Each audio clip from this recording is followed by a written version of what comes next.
이 일은 꼭 챙기세요라는 제목으로 말씀을 나누고자 합니다. 우리가 수일 혹은 수주간 여행을 떠날 때면 반드시 챙겨가야 할 필수품이 있습니다. 저는 평생을 여행하면서 살아오기 때문에 집을 떠날 때 무엇을 반드시 가지고 가야 할 것을 잘 알고 있습니다. 내복은 말할 필요 없고 여름철이라도 따뜻한 속옷은 꼭 준비해야 됩니다. 언제 해외에 가서 추위가 다가올지 모르기 때문인 것입니다. 세수 도구도 챙겨야 하고 비상구급약도 챙겨야 합니다. 외국에 가서 배탈이 나든지 감기가 들리면 약방에 가서 약도 못 사요. 병원에도 못 가요. 챙기고 가야 되는 것입니다. 그 외에도 자잘구레한 것들이 굉장히 많습니다. 이처럼 우리의 매일매일의 인생 여정에도 반드시 기도로 챙겨야만 할 일들이 많이 있습니다. 종교개혁자 마르틴 루터는 밤에 잠자리에 들기 전에 오늘 지은 모든 죄를 용서해 주옵소서라고 기도하고 아침에 일어나서는 오늘 시험에 들지 말게 하옵시고 악에서 구하옵소서라는 기도를 반드시 했습니다. 우리가 하루하루를 살아가는 동안에 반드시 하나님께 기도하고 마음을 가다듬어야 될 것은 시험에 들지 말게 하옵시고 다만 악에서 구하옵소서, 이 기도를 챙겨야 되는 것입니다. 저는 매일같이 아침에 눈을 뜨면 제일 먼저 드리는 기도가 오늘 또 시험에 들지 말게 하옵시고 다만 악에서 구하여 주시옵소서 하는 이 기도인 것입니다. 첫째로 하루를 시작하기 전에 챙겨야 할 기도는 시험에 들게 하지 마옵소서라는 기도인 것입니다. 우리가 세상에 살 동안 하찮은 시험도 있고 큰 시험도 있습니다. 하찮은 시험 중에는 부부싸움도 있고 이웃과 시비에 걸리는 것도 있고 평지 부상을 당하는 데도 있고 가벼운 자동차 사고 좀도둑 같은 일을 당할 때도 있습니다. 조그마한 시험이지만은 그것이 큰 고통이 될 수도 있는 것입니다. 적은 시험이라고 해서 무시하시면 안 됩니다. 그렇기 때문에 적은 시험도 들지 말아야 됩니다. 그런데 가만히 있다고 시험이 안 다가오는 것이 아닙니다. 반드시 주님께 기도해야만 되는 것입니다. 성경에 너희가 없는 것은 구하지 아니함이라고 말씀하고 있는 것입니다. 구해야 주님이 응답하시지 구하지 않은 것 주님이 응답하지 않는다는 것을 여러분 명심해야 되는 것입니다. 이 세상에 살면서 또 큰 시험도 있어요. 불시에 천재지변을 당하는 것입니다.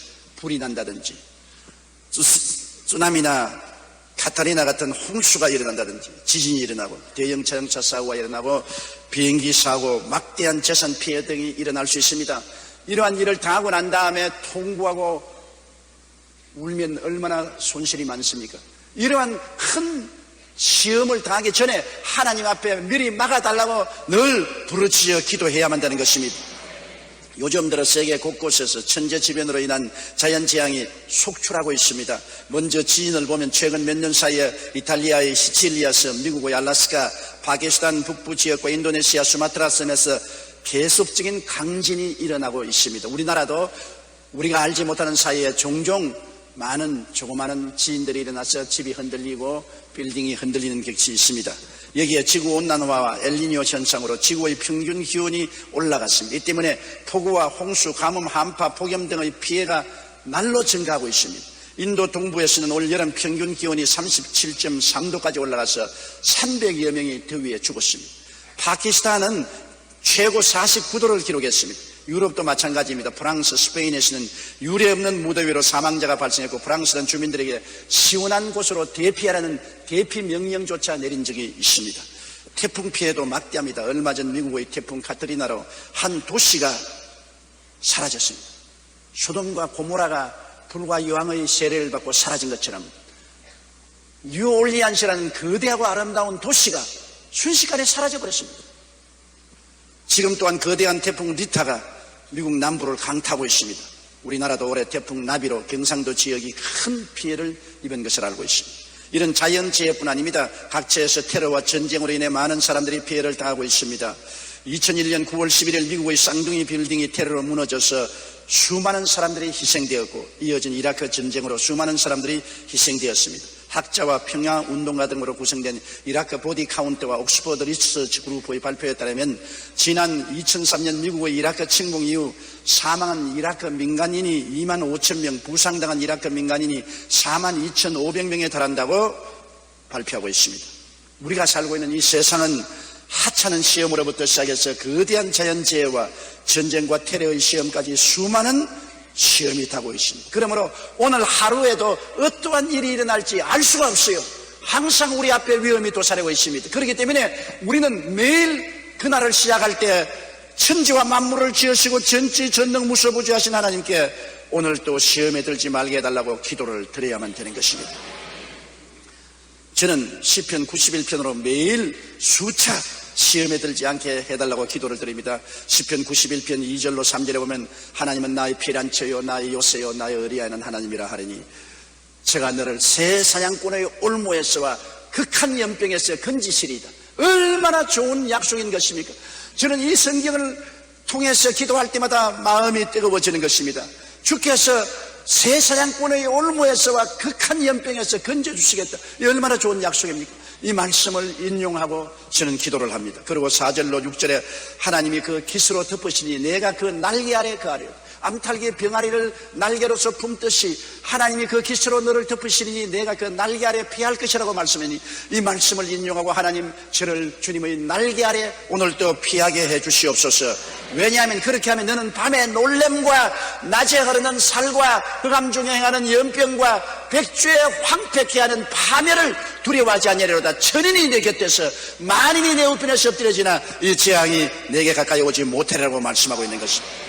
얼마나 놀라운 약속입니까? 우리는 매일같이 우리 곁에 천인이 넘어지고 만인이 자빠지는 것을 보고 있습니다. 거기에 나도 포함될 수 있습니다. 그런데도 주님께서 이를 피하게 만들어 주겠다고 하셨으니 우리 기도해야 될 것이 아닙니까? 9절에 보면 내가 하나님은 나의 피난처라고 지연자로 거처를 삼았으므로 화가 내게 미치지 못하며 재앙이 내 장막에 이르지 못하리니 제가 너를 위하여 그 사자들을 명하사 너희 모든 길에 너를 지키심이라. 저희가 그 손으로 너를 붙들어 너 발이 돌에 부딪히지 않게 하겠다고 말씀한 것입니다.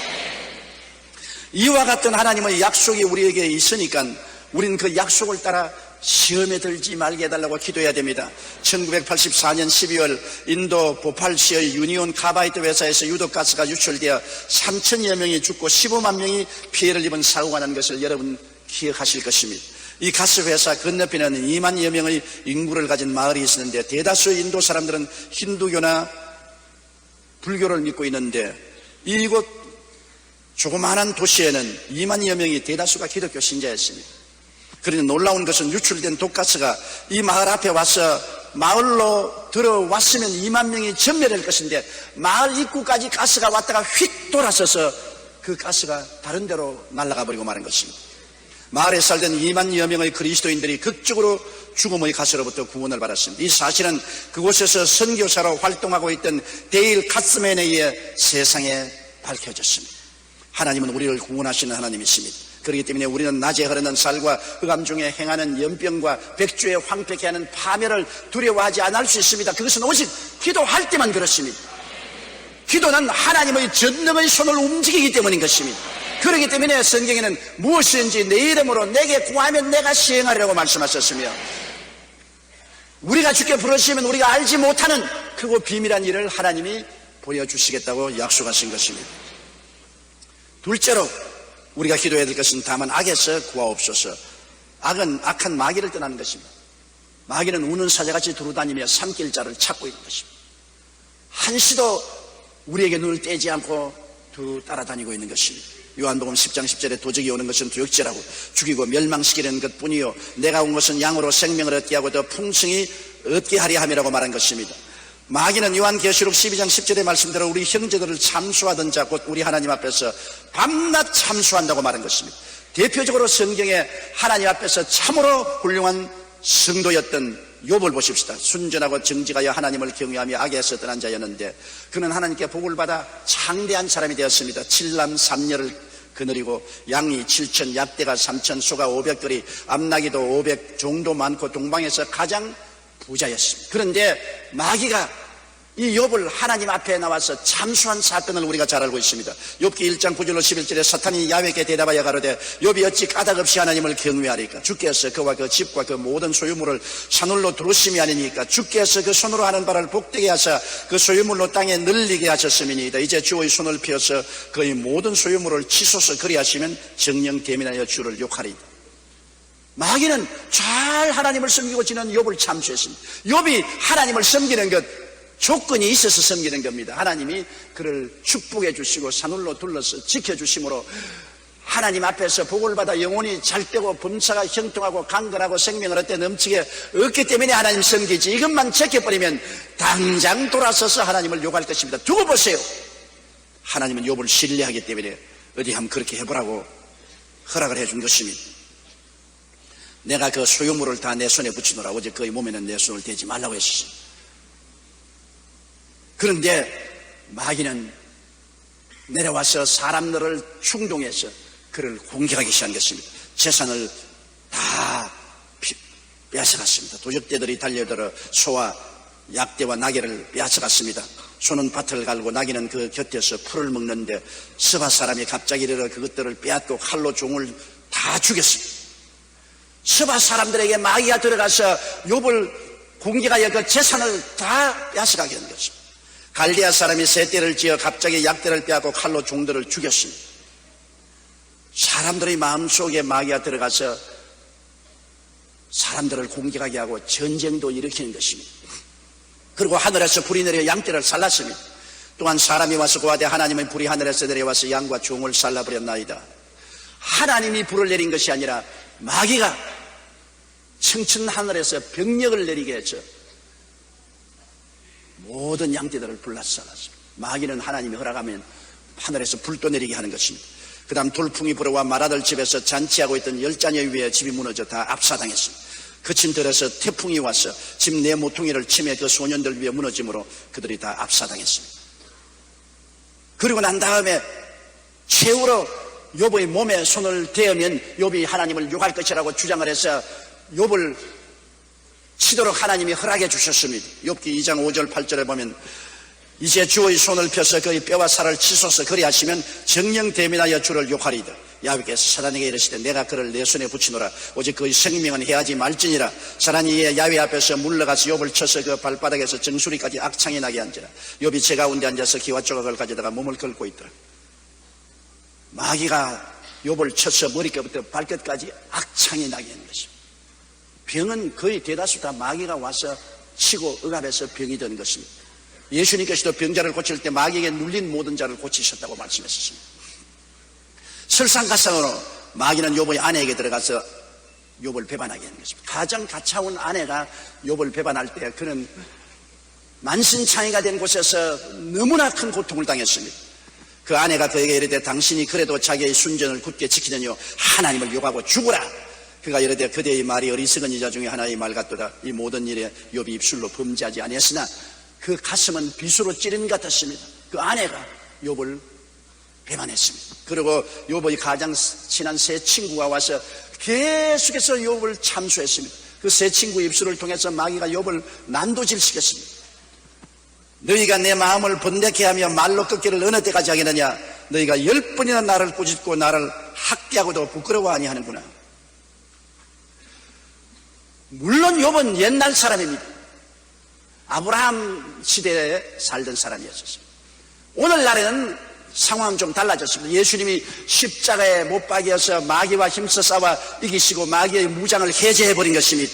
옛날에 마귀가 무시무시한 권세와 능력으로 휘두르던 때와는 좀 달라졌습니다. 이제는 십자가에서 예수님이 그 보혈의 능력으로 마귀의 무장을 해제했으나 아직 쫓겨나지는 않았습니다. 그러므로 마귀는 지금도 참수하고 우리를 도적질하고 죽이고 멸망시키려고 하고 있지만은 그 무장은 해제되었으므로 우리가 진리를 알지니 진리가 너희를 자유케 하리라고 이 지식을 알고 마귀를 대적해야만 되는 것입니다. 예수님이 우리에게 주신 권세는 누가복음 10장 19절에 있습니다. 내가 너희에게 뱀과 쟁가를 밟으며 원수의 모든 능력을 제어할 권세를 주었으니 너희를 해할 자가 결단코 없으리라. 우리가 올바르게 알고 기도하고 예수님의 보혈 아래에 있으면 우리를 마귀가 해하지 못합니다. 우리는 하나님의 자녀가 된 신분을 가지고 있습니다. 요한복음 1장 12절에 말씀한 대로 영접하는 자 곧 그 이름을 믿는 자들에게는 하나님의 자녀가 되는 권세를 주었습니다. 그러므로 우리는 자녀된 신분을 가지고 이제는 예수 그리스도 이름으로 마귀를 대적할 수가 있게 된 것입니다. 저는 유럽 선교에서 봉사하고 계신 임춘자 권사님의 간증을 읽고 굉장히 감동을 했습니다. 이야, 임춘자 권사님이 과연 교회에서 제 설교를 듣고 올바로 깨달았구나. 굉장히 제게도 용기가 되었었습니다. 권사님은 오래전부터 소화가 안 되고 가끔 배가 아팠는데 날이 갈수록 배가 점점 더 아파오면서 체중도 줄어들고 혈변까지 나왔습니다. 종합병원에서 검사를 받은 결과 장암이었습니다. 의사 선생님은 암이 벌써 많이 진행되었기 때문에 수술해도 완치하기 어렵지만 한번 수술이나 해보자고 했습니다. 권사님은 속으로 하나님 앞에서 암은 불법 주차라고 생각하고 수술을 거절한 후 집에 와서 하나님께 간절히 회개하며 기도하기 시작했습니다. 그러나 주기적으로 다가오는 복통은 견디기 힘들 만큼 괴로웠습니다. 그럴 때마다 그는 이사야 53장 5절 그가 채찍에 맞음으로 우리가 나음을 입었다는 말씀을 기억하고 그 말씀하에 서서 원수암은 물러가라. 너희 원수암은 불법 주차다. 너는 내게 있을 권리가 없다. 예수님의 은혜로 나는 이미 나은 사람이다. 이 병은 거짓되고 헛된 것이다. 그는 예수 그리스도의 대수의 은혜를 올바르게 알고 굳세게 마귀에게 저항했습니다. 그리고 난 다음 수요 예배 때 제 사무실에 와서 제게 안수 기도를 받았습니다. 저는 그게 안수하고 장암 덩어리는 묶임을 놓고 물러가라고 외쳤습니다. 그런데 그 순간에 권사님의 눈앞에 환상이 나타났었습니다. 장 속에 깊이 박혀있던 주먹만한 크기의 까맣게 썩은 고기가 암덩어리가 그만 흐물흐물해지더니 까만 연기가 돼서 싹 사라져버리고 마음에 놀라운 평안이 다가오는 환상을 그 순간적으로 마음속에 보았습니다.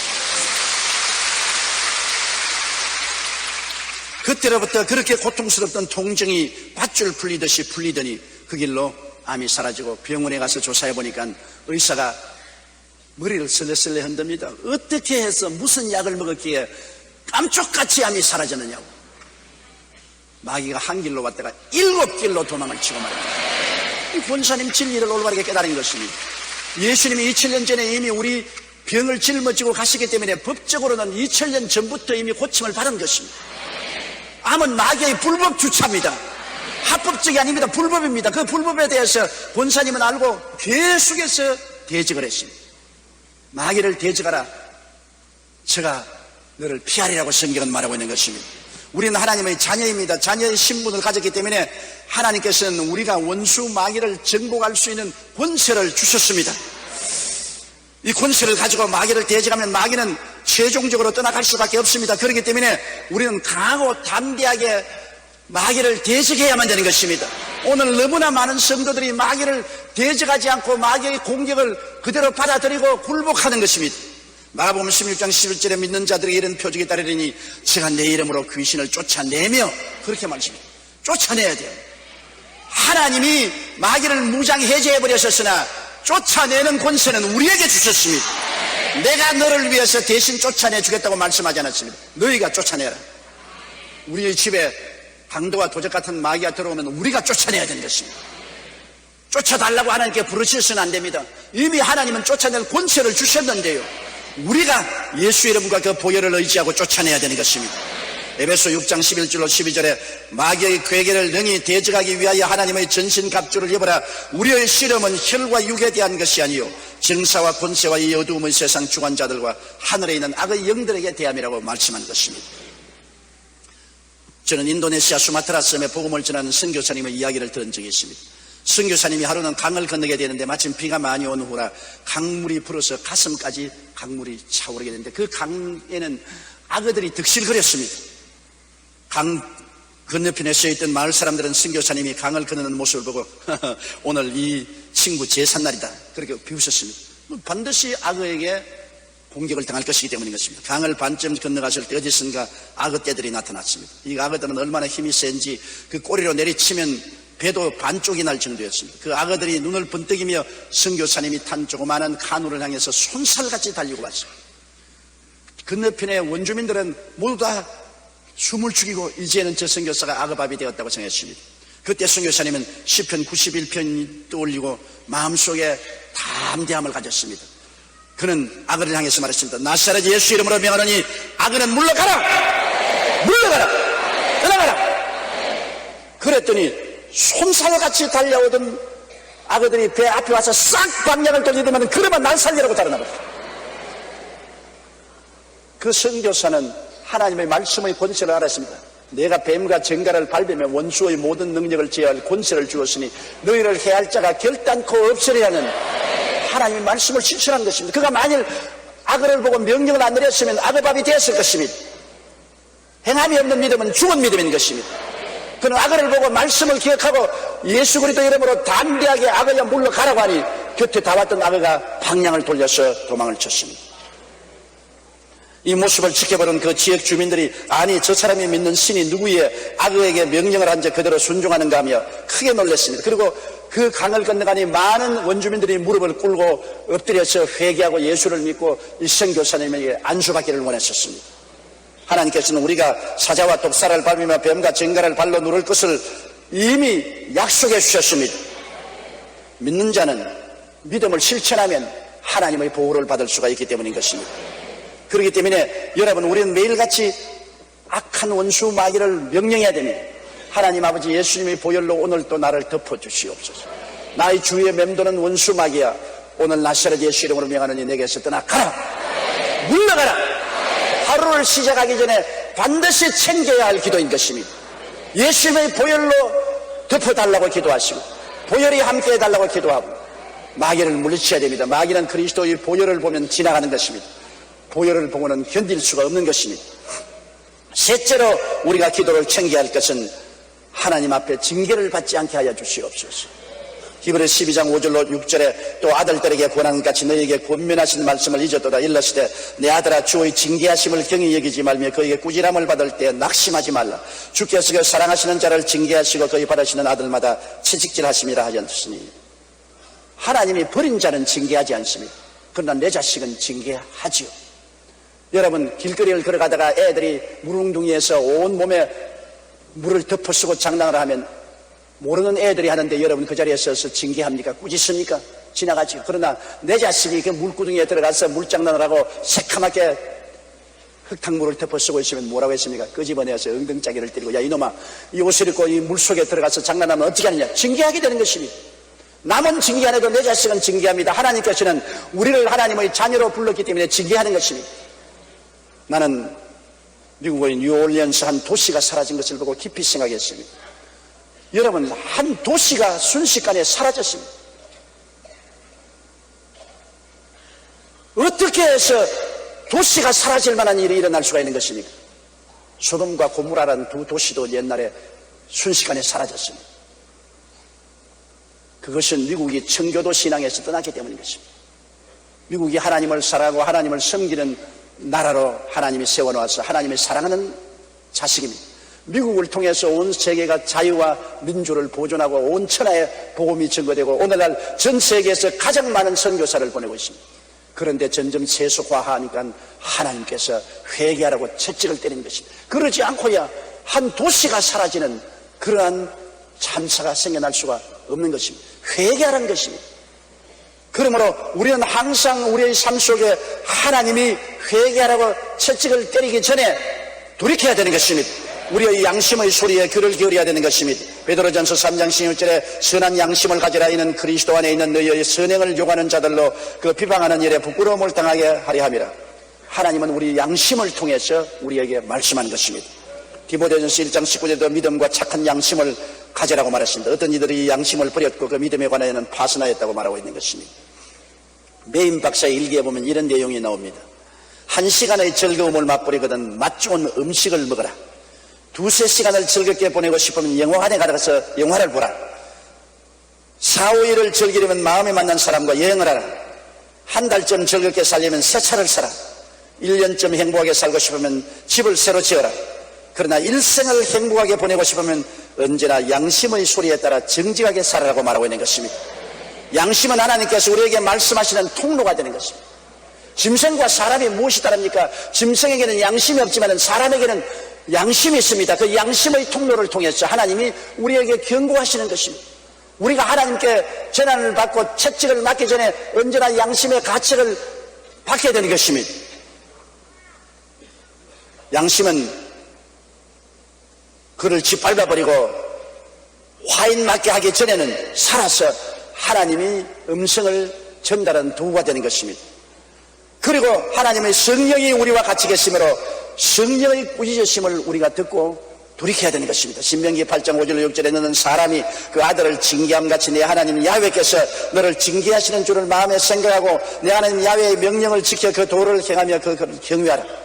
하나님은 아들을 받듯이 징계하시기 때문에 징계하기 전에 반드시 양심을 통해서 그다음 성령의 음성을 통해서 우리에게 경고하시는 것입니다. 그때 우리가 돌이켜야 되는 것입니다. 시편 16편 7절에 나를 훈계하신 야훼를 송축할지라 밤마다 내 심장이 나를 교훈한다고 말했습니다.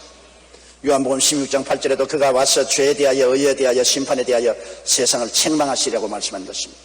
그러므로 우리가 양심의 소리를 집어넣어버리고 성령의 음성을 버리면 그 다음에는 채찍이 내려오는 것입니다. 하나님은 채찍을 때리기 전에 반드시 양심으로 말씀하시고 성령으로 훈계하시고 그것을 거역할 때 채찍을 때리는 것입니다. 징계는 당사자에게 먼저 올 때가 있습니다. 모세가 구수 여자와 결혼할 때 그 형 아론과 누나 미리암이 모세를 비방할 때 하나님이 진노하사 치심에 미리암이 문둥병 환자가 된 것을 기억합니다. 그래서 모세가 하나님께 부르짖게 됐습니다. 하나님, 우리 누님이 문둥이가 되어서 몸이 반이나 썩어서 죽으면 내가 어떻게 보겠습니까? 용서해달라고. 하나님이 모세의 기도를 듣고 미리암을 진 밖에 내어 쫓아서 일주일을 회개하게 만들고 난 다음에 고쳐준 사건이 성경에 기록되어 있습니다. 당사자가 하나님이 징계할 때 고통을 당할 때가 많습니다. 그리고 하나님 징계는 혹은 가족에게 내려올 때도 있습니다. 모세를 반역한 고라의 당 아비람과 다단은 그 가족들까지 함께 징계를 받았습니다. 민수기 16장 31절에 땅이 그 입을 열어 그들과 그 가족과 고라에게 속한 모든 사람과 그 물건을 삼켰다고 말한 것입니다. 역대하 21장 14절로 15절에 야훼가 내 백성과 내 자녀와 내 아내들과 내 모든 재물을 큰 재앙으로 치시려. 일을 잘못하고 하나님을 거역하면 하나님의 징계는 당사자에게 내릴 때도 있고 가족들에게 징계의 채찍이 내릴 때도 있는 것입니다. 프랑스의 최고의 작가로 불린 빅토르 위고의 이야기입니다. 그는 젊은 훌륭한 작가였으나 사생활이 매우 문란했습니다. 작품을 쓰는 시간 외에는 술과 여자에게 둘러싸여 방종한 삶을 살았습니다. 어찌나 주사가 심하고 방탕했든지 가족조차 그와 얼굴을 마주치려 하지 않습니다. 그에게 사랑하는 외딸이 있을 때 딸이 늘 아버지에게 와서 아버지 생활을 돌이키라고, 아버지 건전한 삶으로 돌아오라고 권면했습니다. 그런데 듣지 않았습니다. 그런데 1841년 여름 빅토르 위고가 가장 사랑하던 딸 레오폰디니가 세느강에서 투신 자살을 했습니다. 그는 싸늘한 시체로 변한 딸의 얼굴을 흰 천으로 덮으면서 울부짖었습니다. 이것은 내 죄악에 대한 하늘의 심판이다. 죽은 것은 내 딸 레오폰디니가 아니라 천하의 죄인인 나 빅토르 위고다. 그는 그 징계의 채찍에 가슴을 찢고 울었었습니다. 그날 이후 빅토르 위고는 방탕한 삶을 청산했습니다. 하나님 앞에 엎드려 회개하고 삶을 돌이켰습니다. 기도와 묵상을 통해 경건한 사람으로 거듭났습니다. 그리고 빅토르 위고는 자신의 어려운 과거를 회상하며 지은 작품이 바로 유명한 레미제라블, 즉 우리말로는 잔발장으로 번역된 그 작품을 만드는 것입니다. 하나님께서 징계하실 때는 당사자 대신에 가족을 치시기도 합니다. 그럴 때는 우리는 곧바로 회개하고 돌이켜야만 하는 것입니다.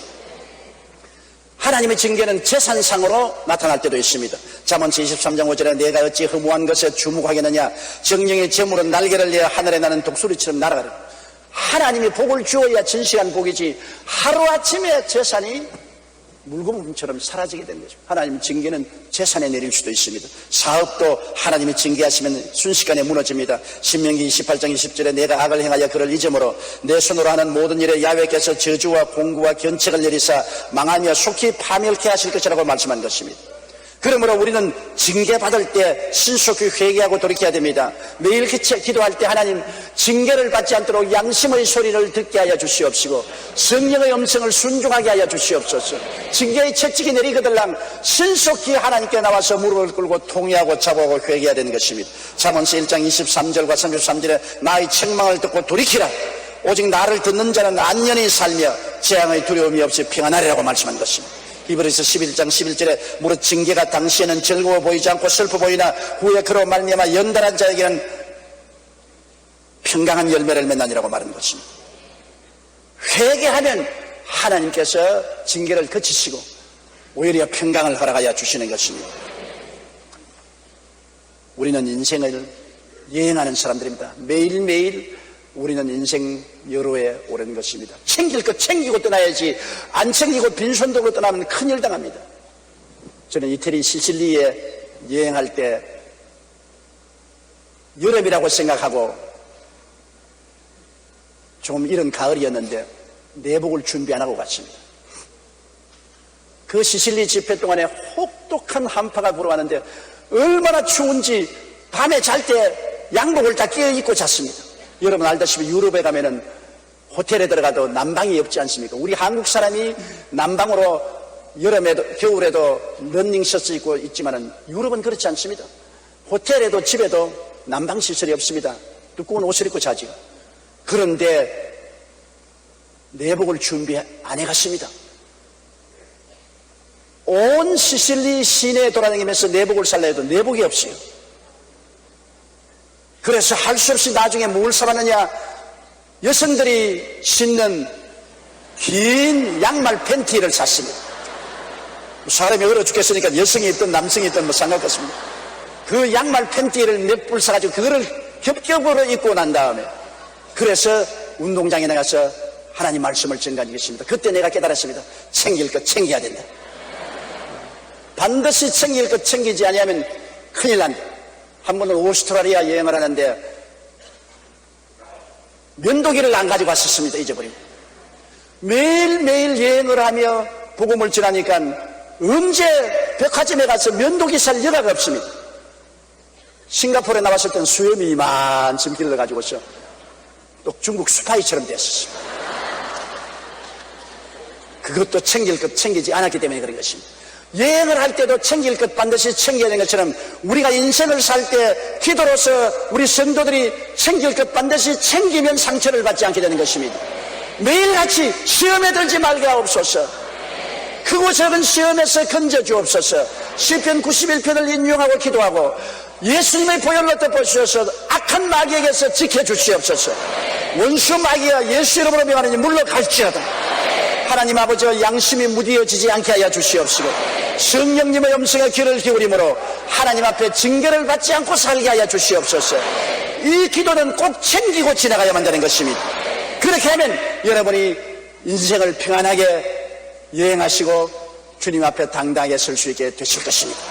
다 같이 고개시어 기도드리겠습니다. 사랑이 많으신 우리 하나님 아버지요, 우리는 다 행인과 나그네와 같이 이 세상을 살아가고 있습니다. 그동안에 우리가 챙기지 못해서 당하는 고통이 많습니다. 하나님이 우리에게 은혜를 주셨는데도 불구하고 우리 스스로가 알지 못함으로 누리지 못할 때가 얼마나 많습니다. 내 아버지 하나님이시여, 그러므로 주님께서 우리에게 매일 기도하는 주기도문 중에 마지막 가장 중요한 시험에 들지 말게 하옵시고 다만 악에서 구하옵소서라는 기도를 늘 하게 도와주시옵소서. 시험에 들지 않게 하여 주시옵시고 보혈로 덮어주셔서 악한 마귀에게 점령당하지 말게 도와주시옵시고 상처 입지 말게 도와주시옵소서. 양심을 늘 깨끗게 해주시옵소서. 양심의 음성과 성령님의 음성에 귀를 기울이고 하나님께 꾸중 듣지 않게 하여 주시옵소서. 예수님 이름으로 기도드리옵나이다. 오늘 저는 여러분과 함께 고난의 길은 영광으로 통한다는 제목으로 말씀을 나누고자 합니다. 고난은 인생을 깊이 있게 하고 똑같이 고난당하는 이웃을 가슴으로 깊이 동정할 수 있게 만들어줍니다. 그뿐 아니라 고난은 그것을 극복하겠다는 의지를 발생시키고 그로 말미암아 새로운 삶을 만들어냅니다. 우리 예수 믿는 사람들도 고난당하게 되면 진지하고 뜨겁게 하나님을 간절히 찾고 기도하게 되며 믿음이 향상되고 하나님의 응답을 체험하는 영광을 얻게 됩니다. 성경에 나타난 모든 하나님의 영광은 고난의 도전에 대한 하나님의 응답으로 나타난 것입니다. 첫째로 구약에서의 고난의 도전과 하나님의 영광을 우리는 많이 볼 수 있습니다. 이스라엘 백성이 430년 동안 종살이하던 애굽을 떠나 그들이 홍해가에 왔을 때 상상을 초월한 고난을 겪게 된 것입니다. 300만 이스라엘 백성이 홍해가에 왔는데 앞에는 장렬한 바다가 막고 있었습니다. 그런데 바로가 마음을 바꾸어서 정군을 동원해서 이스라엘 백성들을 도로 포로로 잡기 위해서 질풍노도같이 뒤를 쫓아왔습니다. 그들은 완전히 샌드위치가 되었습니다. 앞에는 홍해수요, 뒤에는 애국 군대인 것입니다. 그들은 절망에 처했습니다. 온 백성들이 통곡을 하고 울었습니다. 그들은 절대 절망의 상황에 처하여 모세에게 원망을 했습니다. 출애굽기 14장 10절로 11절에 이스라엘 자손이 심히 두려워하여 야훼께 부르짖고 그들이 또 모세에게 이르되 애굽에 장지가 없으므로 당신이 우리를 이끌어내어 이 광야에서 죽게 하느뇨. 하나님을 원망하고 모세를 원망하고 그들은 살 길이 없었습니다. 이제는 모두 다 대량 학살을 당할 수밖에 없는 것입니다. 그런데 그들의 고난에 하나 다른 점이 있습니다. 왜냐하면 일방적으로 사람들이 고난을 당하면 절망할 수 있지만 이들은 하나님이 그들과 같이 계신 백성이었는 것입니다. 그들이 고난을 당하여 좌절과 절망만 했을 뿐 아니라 하나님께 부르짖는 사람이 그들 가운데 있었습니다. 일반적인 백성들은 다 원망하고 불평했지만 그 중에 지도자는 모세는 하나님을 알고 그는 하나님께 엎드려 부르짖어 기도하고 하나님의 음성을 들을 수가 있었습니다. 어떠한 고난에도 그곳에 하나님이 플러스가 되면 기적이 일어나게 되는 것입니다. 고난이 일어날 때 부르짖어 기도하지 아니하면 하나님이 역사하지 않지만 부르짖어 기도하면 하나님의 손길이 움직이기 시작하는 것입니다. 고난이 없으면 부르짖지도 아니하고 부르짖지도 아니하면 하나님의 역사도 일어나지 않는 것입니다. 모세가 하나님께 부르짖고 난 다음 하나님의 응답을 받아 그는 이렇게 말했습니다. 출애굽기 14장 13절로 15절에 모세가 백성에게 이르되 너희는 두려워 말고 가만히 서서 야훼께서 오늘날 너희를 위하여 행하시는 구원을 보라. 너희가 오늘 본 애굽 사람을 또다시는 영원히 보지 못하리라. 야훼께서 너희를 위하여 싸우시리니 너희는 가만히 있을지니라. 고난이 없었으면 야훼 하나님이 나타날 필요도 없습니다. 그리고 영광의 역사도 창조되지 않습니다. 고난이 있기 때문에 고난의 문제를 해결할 하나님이 나타나시고 영광의 역사가 창조된 것입니다. 모세의 기도를 통해서 하나님께서는 홍해수를 갈라놓는 전대미문의 기적을 행했습니다. 들어본 적이 없는 위대한 기적인 것입니다. 바다가 갈라지다니 웬 말입니까? 이스라엘 백성이 바다를 육지처럼 건너가고 뒤를 따라온 애굽 군대 위에는 물이 덮쳐서 다 물에 빠져 죽고 마는 것입니다. 위대한 하나님의 영광이 나타나는 것입니다. 고난이 있었기 때문에 하나님의 영광도 나타났다는 것을 알아야 되는 것입니다. 고난이 없었으면 이런 영광의 기록은 성경에 남아있지 않았을 것입니다. 고난은 괴로운 것이지만 그러나 영광을 가져오는 길이 되기도 한 것입니다. 그들이 광야로 들어가서 사흘 길을 걸어갔는데 물이 없어요. 또 고난에 처했어요. 태양은 내리 쬐이지요. 사막길은 뜨겁지요. 온몸의 수분은 다 증발되어 목이 타고 입술이 부르텄습니다. 그들은 물을 달라고 아우성을 쳤습니다. 그런데 연못 물을 발견했는데 뛰어가서 마시보니 물이 써서 마실 수가 없습니다. 설상가상입니다. 고난이 다가왔는데 물을 발견하나 물은 써서 마실 수가 없습니다. 그들은 좌절과 절망에 처했습니다. 또다시 이스라엘 백성들은 외쳤습니다. 몸부림을 쳤습니다. 모세야 물을 달라, 물을 달라. 고난이 다가왔습니다. 인간의 힘으로 해결할 수 없는 고통인 것입니다. 그러나 하나님께는 놀라운 기회가 다가오는 것입니다. 고난이 없으면 영광도 없습니다. 어려움을 당하지 아니하면 하나님의 역사가 나타날 기회도 없는 것입니다. 그래서 출애굽기 15장 25절에 모세가 야훼께 부르짖었더니 야훼께서 그에게 한 나무를 지시하시니 그가 물에 던지며 물이 달아졌다. 하나님은 이미 그 고난이 다가오고 모세가 기도할 것을 알고서 예비해 놓으신 것입니다. 그 쓴 연못물 곁에 나무가지가 있어서 나무가지를 꺾어 던지니 물이 중화가 되어 달라진 것입니다. 이것은 무엇을 의미하는 것입니까? 쓴 물이 있으면 물을 달게 하는 나무가지도 곁에 있다는 것입니다. 하나님은 문제 해답을 언제나 우리 곁에 예비하고 계신 것입니다. 우리가 하나님께 부르짖지 아니하면 해답도 안 나타내 주시지만은 부르짖으면 문제의 해답을 발견하게 해주시는 것입니다. 문제가 있으면 해답도 멀리 있지 않는 것입니다. 또 문제가 있어야 하나님의 영광이 나타나는 것입니다. 영광은 고난을 통해서 나타나는 것입니다.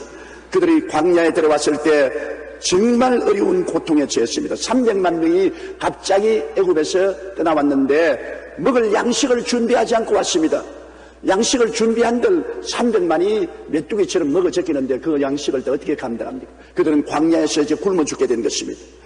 출애굽기 16장 2절로 3절에 이스라엘 온 회중이 그 광야에서 모세와 아론을 원망하여 그들에게 이르되 우리가 애굽 땅에서 고기 가마 곁에 앉았던 때 떡을 배불리 먹던 때 야훼의 손에 죽었다면 좋았을 것이라. 너희가 이 광야로 우리를 인도하여 내어 이 온 회중으로 줄여 죽게 하는도다.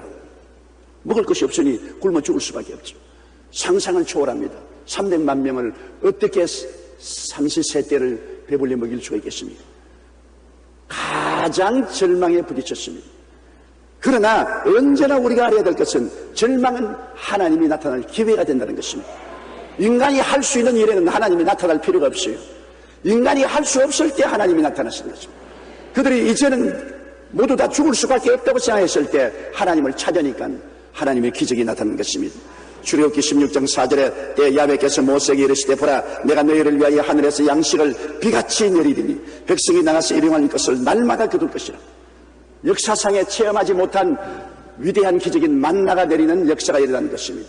이것은 그들이 광야에서 양식을 구하지 못하고 절망에 처하는 고난을 당했기 때문에 그에 대한 해답으로 하나님의 영광이 나타나고 만나가 임한 것입니다. 그들이 한때는 또 고기를 달라고 부르짖으니까 하나님께서 메추라기를 보내어서 비와 같이 메추라기가 그들 진에 떨어지게 하므로 그들이 배불리 고기를 먹을 수 있게 한 것입니다. 신명기 8장 15절로 16절에 너를 인도하여 그 광대하고 위험한 광야 곧 불뱀과 정갈이 있고 물이 없는 간조한 땅을 지나게 하셨으며 또 너를 위하여 물을 굳은 반석에서 내셨으며 내 열조도 알지 못하는 만나를 광야에서 내게 먹이셨나니 이는 다 너를 낮추시며 너를 시험하사 마침내 내게 복을 주려 하심이었느니라 하시니라. 주님의 뜻은 우리가 고난당하여 파멸당하는 것이 아닙니다.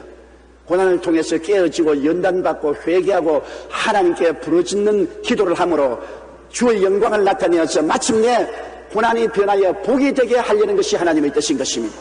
하나님을 믿지 않는 사람은 고난이 복이 되지 않습니다. 고난이 화가 되고 멸망의 원인이 될 수 있습니다. 그러나 하나님을 의지하는 사람은 고난이 하나님의 손길이 나타날 수 있는 기회가 되고 고난을 통하여 연단을 받아 우리가 변화받고 믿음이 강해지고 더 옛날보다 나아질 수 있는 기회를 제공해 줄 수 있는 것입니다.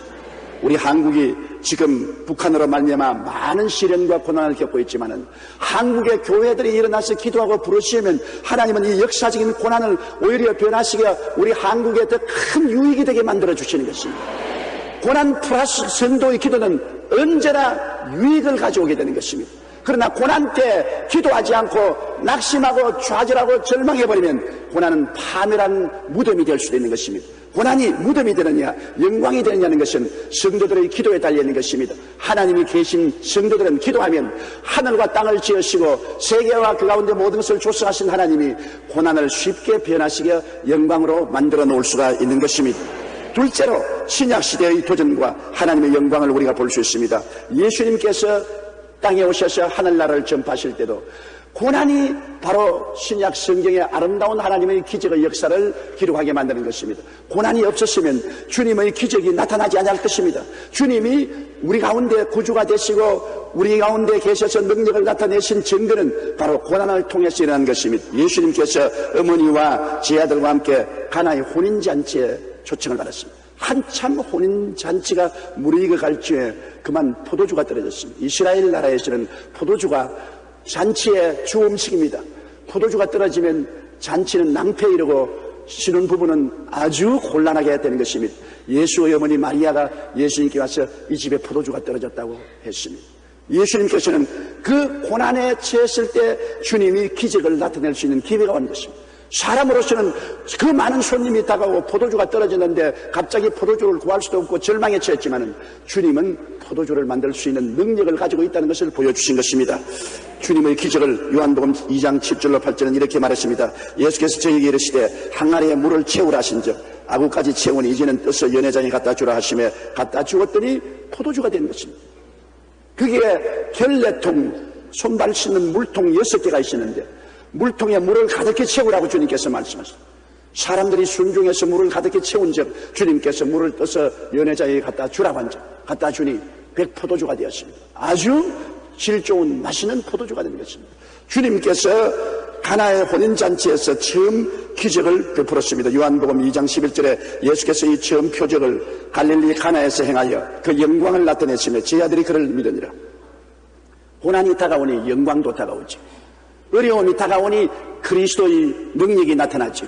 여러분 영광을 체험하고 싶으면 고난을 두려워하지 말아야 되는 것입니다. 고난의 터널을 지나면 영광이 기다리고 있습니다. 고난의 깊은 산골짜기에 떨어지면 영광이 높은 산꼭대기로 다가오는 것입니다. 고난을 피하면 영광도 다가오지 않습니다. 고난이 없으면 하나님의 능력도 나타나지 않는 것입니다. 모든 하나님의 영광은 고난을 통해서 나타나며 고난은 영광으로 가는 길목에 있다는 것을 알아야만 우리는 하는 것입니다. 성경에 보면 나사로의 죽음은 마르다와 마리아에게는 거대한 비극이었습니다. 조실 부모하고 오라버니 나사로를 의지하고 사는 베다니아의 가난한 한 집안이었습니다. 그들은 형제간에 너무나 오손도손 잘 살았습니다. 그렇기 때문에 예수님도 나사로와 마리아와 마르다를 사랑하셔서 예루살렘에 오시면 곧 저녁이 되면 베다니로 와서 그 집에서 묵고 그 가족들을 축복해 주었습니다. 근데 한 번은 예수님께서 요단강 건너편에 멀리 계실 때 나사로가 병들었습니다. 자매가 오빠가 병들며 예수님께 빨리 서신을 띄웠습니다. 나사로가 병들었으니 빨리 와서 고쳐달라고. 그러나 예수님은 그 편지를 받고도 오지 않으셨습니다. 나사로는 죽었고 무덤에 들어간 지 나흘이 되었었습니다. 예수님께서 왜 오지 않으셨습니까? 나사로가 죽는다는 그 처절한 절망이 와야 예수님이 부활이요 생명인 것을 증명할 수가 있기 때문인 것입니다. 죽는 사람이 있어야 살리는 기적을 나타낼 수 있지, 자 살아있으면 예수님이 부활이요 생명인 기적을 나타낼 수가 없기 때문인 것입니다. 요한복음 11장 4절에 예수께서 들으시고 가라사대 이 병은 죽을 병이 아니라 하나님의 영광을 위함이요 하나님의 아들로 이를 인하여 영광을 얻게 하렵니다. 죽어야 하나님의 영광이 나타나고 죽은 사람이 있어야 예수님이 부활시킴으로 하나님의 아들이 영광을 받을 수가 있다는 것입니다. 그러므로 고난은 영광으로 통하는 길이 되는 것입니다. 예수님께서는 오셔서 죽은 지 나흘이 되는 나사로의 무덤가에 서셔서 무덤의 돌을 옮기라고 했습니다. 마르다와 마리아는 고개를 흔들었습니다. 주님, 이미 오라버니가 무덤에 들어가서 죽은 지 나흘이 되어 썩은 냄새가 나나요? 사람에게는 썩은 냄새가 나니 이제는 끝났습니다만 하나님에게는 죽은 지 하루 되나 이틀 되나 사흘 되나 나흘 되나 천년이 되나 만년이 되나 관계없습니다. 하나님은 무에서 유를 창조하는 하나님이기 때문에 말 한마디면 무슨 일인지 생겨날 수 있습니다. 바로 그것을 증명하기 위해서 나사로가 죽어서 나흘이 되어 무덤에 들어가서 썩은 냄새가 나도록 기다리신 것입니다. 예수님께서 나사로야 나오라 말 한마디 하시며 나사로는 살아서 싱싱하게 일어나서 나오게 된 것입니다. 그 자리에서 예수님이 보라 나는 부활이요 생명이라고 말했어요. 이를 통해서 예수님은 마지막 때 주께서 호령과 천사장의 고함과 하나님의 나팔로 진이 하늘로 쫓아 강림하실 때 일어나라고 말하면 주 안에서 죽은 자가 수천 년 된 무덤에서도 일어날 것을 보여주신 것입니다. 주님은 부활이요 생명인 것입니다. 예수님 말 한마디에 어떤 죽은 사람도 다 살아나는 것입니다. 그러므로 예수를 구주로 모신 사람에게 죽음은 하나의 그리스도의 영광이 나타나는 기회가 되는 것이지 절망이 될 수 없다는 것을 보여주신 것입니다. 인간의 절대 절망인 죽음도 예수님 앞에서는 아무것도 아닙니다. 예수님께서 십자가에 올라가셔서 우리의 죄를 짊어지시고 마귀와 세상을 그 몸에 담당하시고 질병과 저주와 죽음을 담당하시고 십자가에서 몸을 찢고 피 흘려 죽으셨습니다. 사람들은 예수님이 이제 끝장났다고 생각했습니다. 제자들도 그들의 소망이 다 끝나고 좌절과 절망만 다가왔다고 생각했습니다. 로마 군인들은 예수 그리스도를 죽이고 그 밑에서 도박을 했습니다. 제사장이나 바리새인이나 사두개 교인들은 축배를 올렸습니다. 예수님을 따르는 사람들은 좌절과 절망하여 모두 다 뿔뿔이 헤어졌습니다. 그러나 예수님이 무덤에 들어간 지 3일 만에 무덤 문을 헤치고 부활해서 일어나버리고 마는 것입니다. 예수님이 죽었기 때문에 부활할 수 있는 것입니다. 예수님이 죽지 않았으면 부활의 역사가 일어나지 않습니다. 하나님의 아들이 왜 죽었냐고 사람들 말하지만 그리스도가 죽었기 때문에 그 죽음을 통해서 죄를 대속하시고 마귀와 세상을 이기시고 질병과 저주를 극복하시고 영원한 멸망과 지옥을 극복하시고 부활하셔서 생명과 승리의 주인이 될 수가 있은 것입니다. 그렇기 때문에 하나님은 예수 그리스도를 통해서 영원한 승리를 증명하신 것입니다. 죽음이 있어야 부활도 있고 죽는 자가 있어야 사는 자도 있는 것입니다. 예수님이 죽으셨기 때문에 부활이요 생명이 되어서 이제는 영원토록 사망과 음부의 열쇠를 줄 수가 있는 것입니다. 고린도전서 15장 55절로 57절에 사망아 너희 이기는 것이 어디 있느냐, 사망아 너희 쏘는 것이 어디 있느냐, 사망에 쏘는 것은 죄요 죄의 권능은 율법이라 우리 주 예수 그리스도로 말미암아 우리에게 이김을 주신 하나님께 감사하노라. 이제 우리는 예수 안에서 사망도 이기고 무덤도 이기고 영원한 천국의 영광으로 가슴이 가득 차게 된 것은 예수님이 사망을 이기고 승리의 씨앗이 되어 우리 속에 들어와 계시기 때문인 것입니다. 그러므로 여러분 죽음의 고통은 영광의 문이 열리게 된 것입니다. 사망의 절망이 부활의 영원한 영광을 이루게 된 것입니다. 요한계시록 1장 17절로 18절에 두려워 말라 나는 처음이요 나중이니 곧 산자라 내가 전에 죽었으므라 볼지어다 이제 세세토록 살아있어 사망과 음부의 열쇠를 가졌노니라고 말씀한 것입니다. 공자는 좋은 종교를 주었습니다. 스가모니도 좋은 종교를 주었습니다. 소크라테스는 철학을 주었습니다. 그러나 그들은 다 죽고 난 다음 부활하지 못하기 때문에 생명의 대왕은 되지 못했습니다. 예수님은 만일 부활하지 못했으면 공자나 석가나 소크라테스나 다를 것이 없을 것입니다. 훌륭한 철학을 줄 수 있고 훌륭한 교훈을 줄 수 있고 훌륭한 종교를 줄 수 있습니다.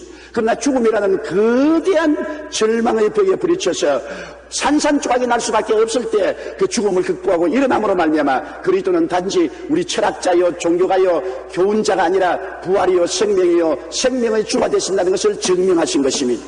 고난은 영광을 가져오는 기회가 되는 것입니다. 우리에게 많은 크고 작은 고난이 다가오지만 우리가 기도하면 고난을 극복하는 하나님의 영광이 나타나서 이를 통하여 우리에게 더 나은 승리의 삶을 체험하게 만들어주는 것입니다. 셋째로 우리의 삶의 도전과 하나님의 영광에 대한 것을 우리가 알아봐야 될 것입니다. 우리가 이 세상에 살면서 모든 사람은 다 고난을 당해요.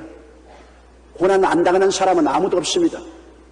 큰 고난 당하는 사람, 적은 고난 당하는 사람 차별은 있지요. 그러나 모든 사람은 고난을 당합니다. 욥기 5장 7절에 인생은 고난을 위하여 났나니 불티가 위로 나름 같으니라. 불을 떼면 불티가 하늘로 올라감 같이 인생은 태어난 사람은 다 고난 당한다고 말한 것입니다. 우리가 또 죄를 지으면 하나님께서 회개하고 깨닫게 하기 위해서 고난을 당하게 하겠다고 말씀한 것입니다. 호세아 5장 15절로 6장 1절에 보면 내가 내 곳으로 돌아가서 저희가 그 죄를 뉘우치고 내 얼굴을 구하기까지 기다리리라. 저희가 고난을 받을 때 나를 간절히 구하여 이르기를 오라 우리가 야훼께로 돌아가자 그렇게 말할 것이라는 것입니다. 사람이 등 따쓰고 배부르면 하나님 찾지 않지 않아요. 고통스럽고 괴로우면 우리 하나님께로 돌아가자 외치지 않아요. 하나님께서는 우리가 죄짓고 불의하고 추악할 때는 우리에게 얼굴을 돌이키고 우리를 광야로 던져버리면 그 고난 중에서 회개하고 하나님께로 돌아온다고 말한 것입니다.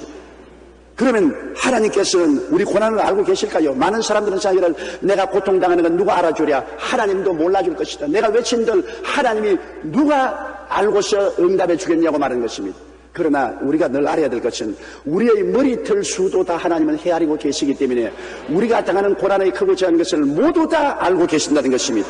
이사야 40장 27절로 31절에 야곱아 내가 어찌하여 말하며 이스라엘에 내가 어찌하여 이르기를 내 사정은 야훼께 숨겨졌으며 온통한 것은 내 하나님께서 수리하심을 받지 못한다느냐 너는 알지 못하였느냐 듣지 못하였느냐 영원하신 하나님 야훼 땅끝까지 창조하신다는 피곤치 아니하시며 곤비치 아니하시며 명철이 한이 없으시며 피곤한 자에게는 능력을 주시며 무능한 자에게는 힘을 더하시나니 소년이라도 피곤하며 곤비하며 장정이라도 넘어지며 자빠지되 오직 야훼를 앙망하는 자는 새 힘을 얻으니 독수리의 날개치며 올라감 같을 것이요 다른 박자에도 곤비치 아니했고 그래가도 피곤치 아니하리라고 말씀한 것입니다. 하나님은 내 사정을 모른다. 나의 슬픔과 고통은 하나님께 감추어졌다고 말할지라도 하나님은 모두 다 그 사실을 알고 계신다고 말한 것입니다. 그러므로 야훼를 앙망하면 하나님이 들어주시겠다는 것입니다.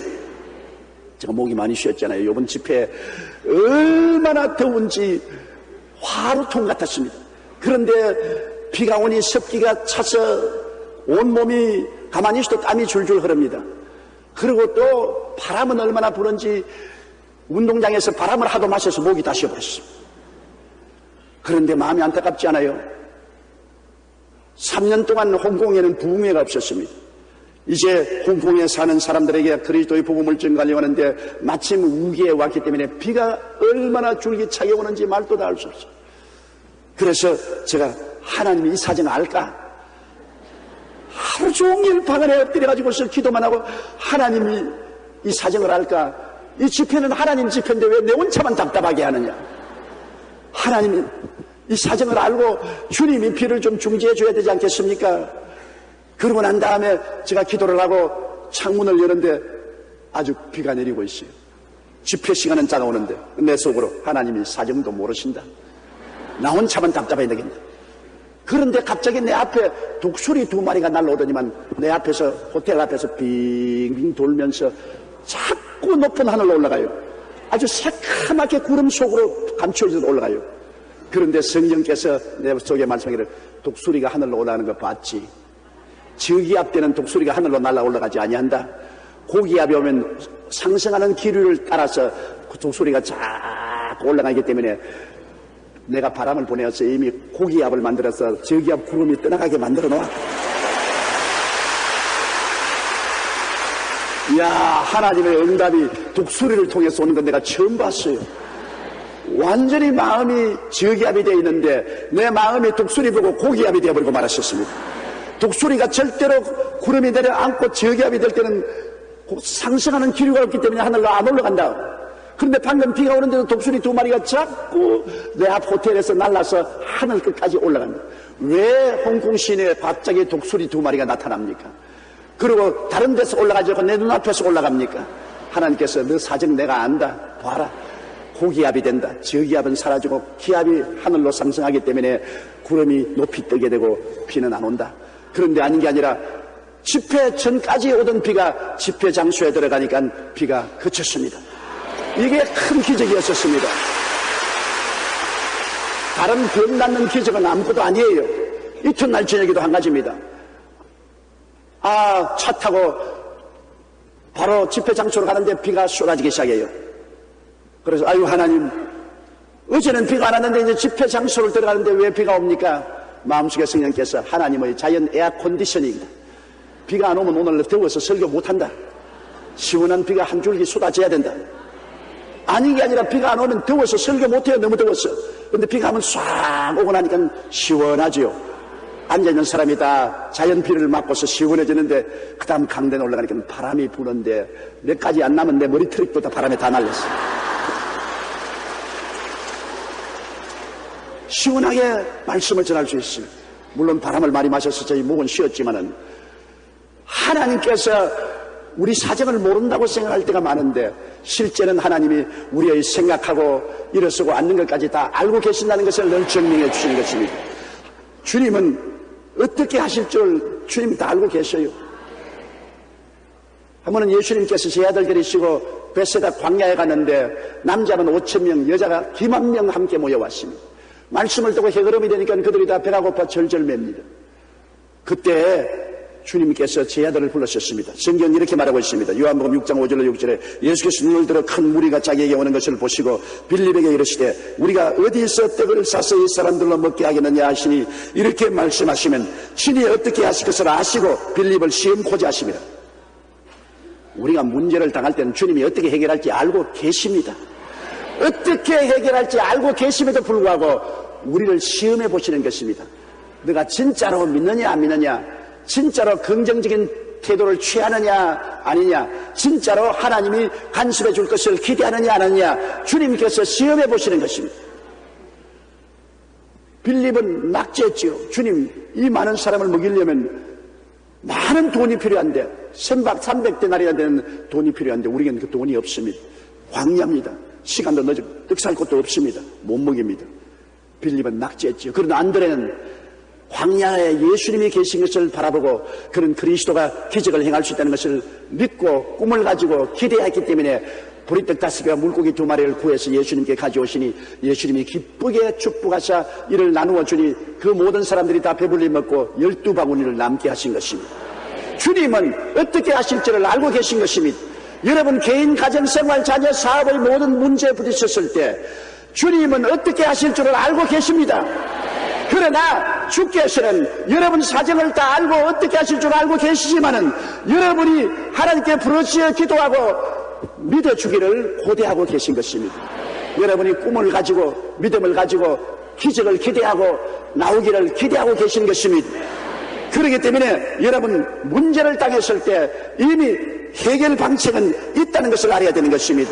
마라의 쓴 연못물에 이스라엘 백성이 갔었을 때 연못물만 쓴 것이 아니라 주님은 이미 물을 달게 한 나무도 그 옆에 나서 기다리게 만들어 준 것입니다. 기도하지 않을 때 눈에 안 보였죠. 그러나 그 기도하니까 모세의 눈을 열어서 그 나무가지를 보여주어서 나무가지를 그 물에 던졌지 않습니다.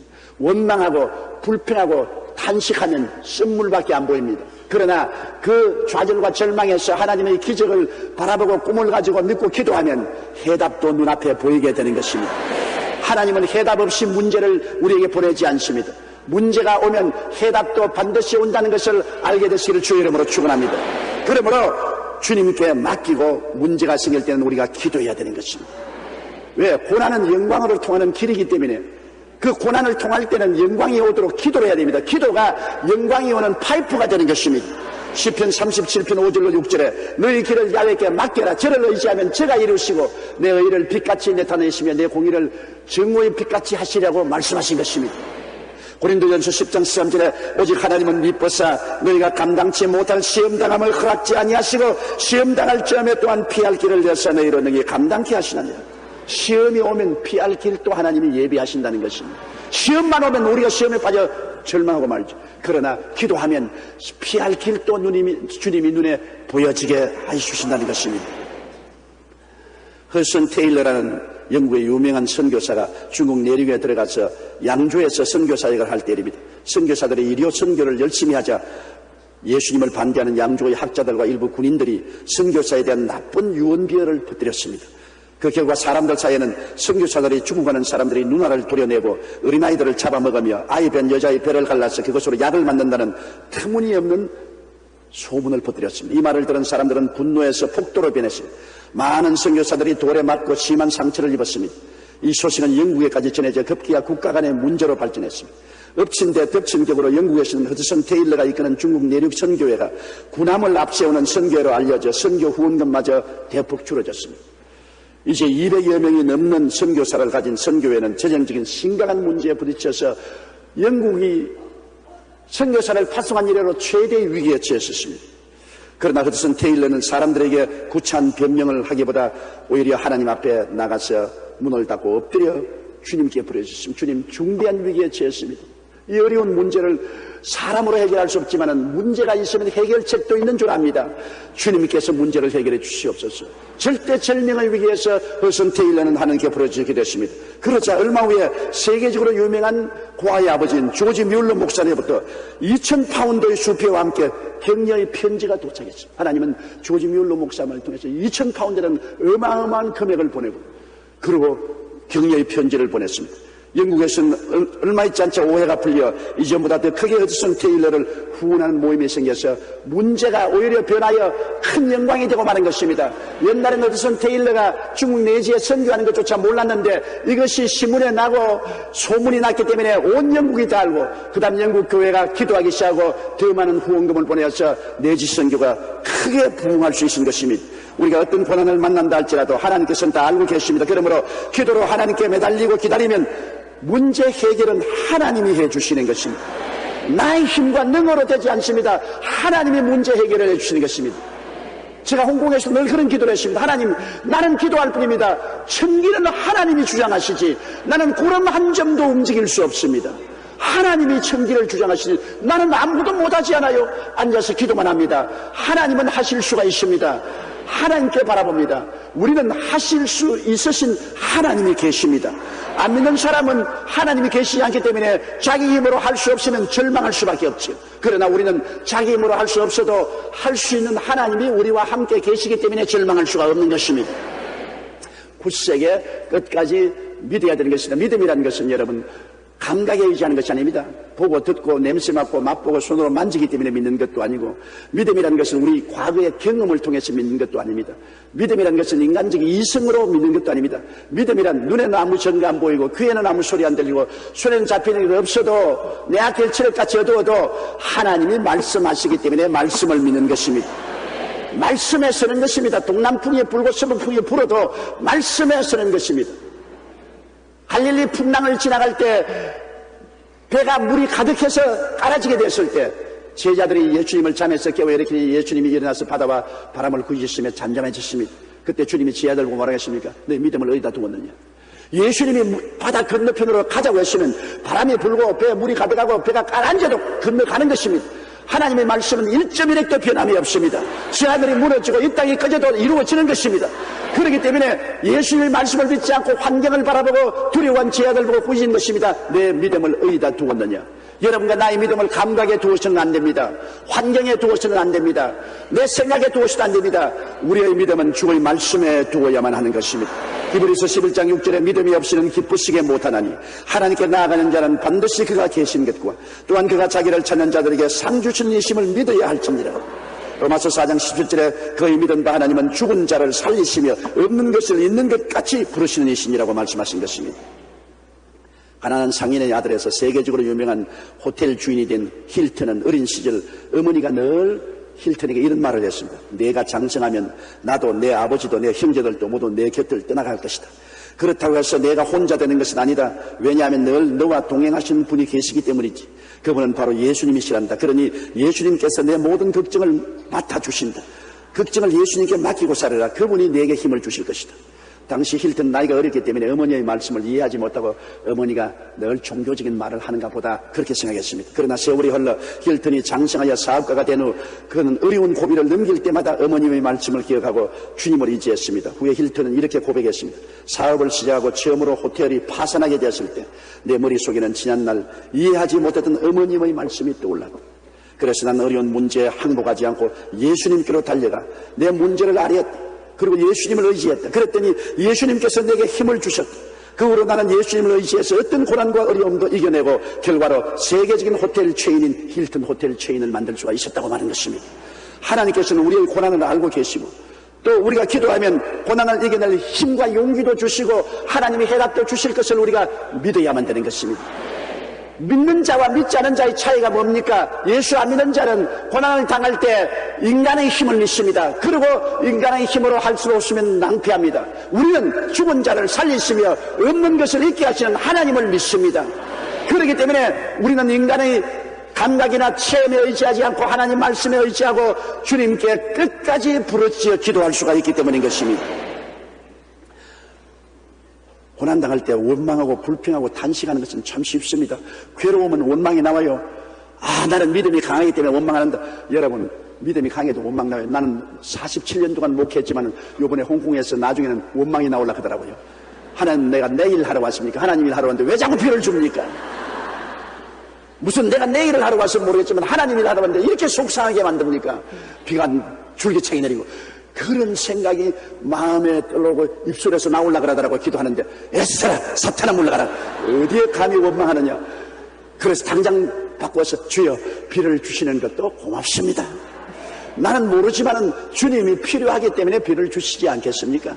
또 주님께서 비를 주셔서 나로 고민하게 만들어준 것도 고맙습니다. 고민하기 때문에 내가 기도를 좀 더 많이 하게 되니 감사하지 않습니까? 기도를 바꾸었다고. 감사와 찬송하며 기다리는 것이 좋습니다. 고난당할 때 여러분 원망 불평 탄식하면 마음이 부정적이 되고 부정적이 되면 의심이 생기고 의심이 되면 마귀가 들어오게 되는 것입니다. 그러나 고난당할 때 우리가 감사하고 기다리면 감사는 긍정적이 되고 긍정적은 되면 믿음을 가질 수 있고 믿음이 있게 되면 하나님의 역사가 나타나기 시작하는 것입니다. 로마서 5장 3절로 4절에 우리가 환난 중에도 즐거워하나니 환난은 인내를 인내는 연단을 연단은 소망을 이루는 줄 알미로다. 환난이 있어야 인내심도 나오고 연단도 되고 연단을 받고 나면 더 소망이 커진다고 말하고 있는 것입니다. 시편 50편 14절로 15절에 감사로 하나님께 제사를 드리며 지극히 높은 자에게 성원을 갚으며 환난 날에 나를 부르라 내가 너를 금지리니 내가 나를 영화롭게 하리라고 말한 것입니다. 에레미야가 3장 26절 한번 따라 읽어주시기 바랍니다. 사람이 야훼의 구원을 바라고 잠잠히 기다림이 좋도다. 하나님 앞에 고난당할 때 감사하고 찬양하고 기도하며 잠잠하게 기다리라. 하나님을 기다리는 것입니다. 기도라는 것은 항상 부르짖는 것만 기도가 아닙니다. 여러분, 기도하고 난 다음에 나중에 할 말이 없거들랑 가만히 기다리는 겁니다. 여러분, 옛날에 임금님의 마음을 움직이려고 임금님 계시는 곳에 가만히 깔고 석고 대제하지 않습니까? 그때 부르짖습니까? 밤낮으로 임금 앞에 머리를 숙고 꿇어앉아 기다리는 것입니다. 우리가 하나님 앞에도 기도한다는 것은 하나님께 부르짖고 찬송하고 그러다가 나중에 지치거들랑 아무 말도 하지 않고 기다리는 것도 기도가 되는 것입니다. 하나님 앞에 잠잠하게 참아 기다리라고 말하는 것입니다. 그러면 그것도 하나님이 바라보아 주시는 것입니다. 영국 사이스 웰스의 한 적은 탄광촌에서 갱이 무너져 14명의 광부가 갱 속에 갇히는 사고가 발생했습니다. 인명 구조된 그들을 구하기 위해 땅을 파내려 갔지만 사흘이 지나도 그들을 발견하지 않았습니다. 이미 시체로 변했을 거라고 사람들은 탄식했습니다. 근데 나흘째 되는 날 어디선가 희미한 소리가 들려오기 시작했습니다. 귀를 기울이고 들으니까 찬송가 소리가 들립니다. 예로부터 도움 되시고 내 소망 되신 주, 이 세상 풍파 중에도 늘 보호하시리. 예로부터 도움 되시고 내 소망 되신 주, 일평생 지나갈 동안 늘 보호하소서.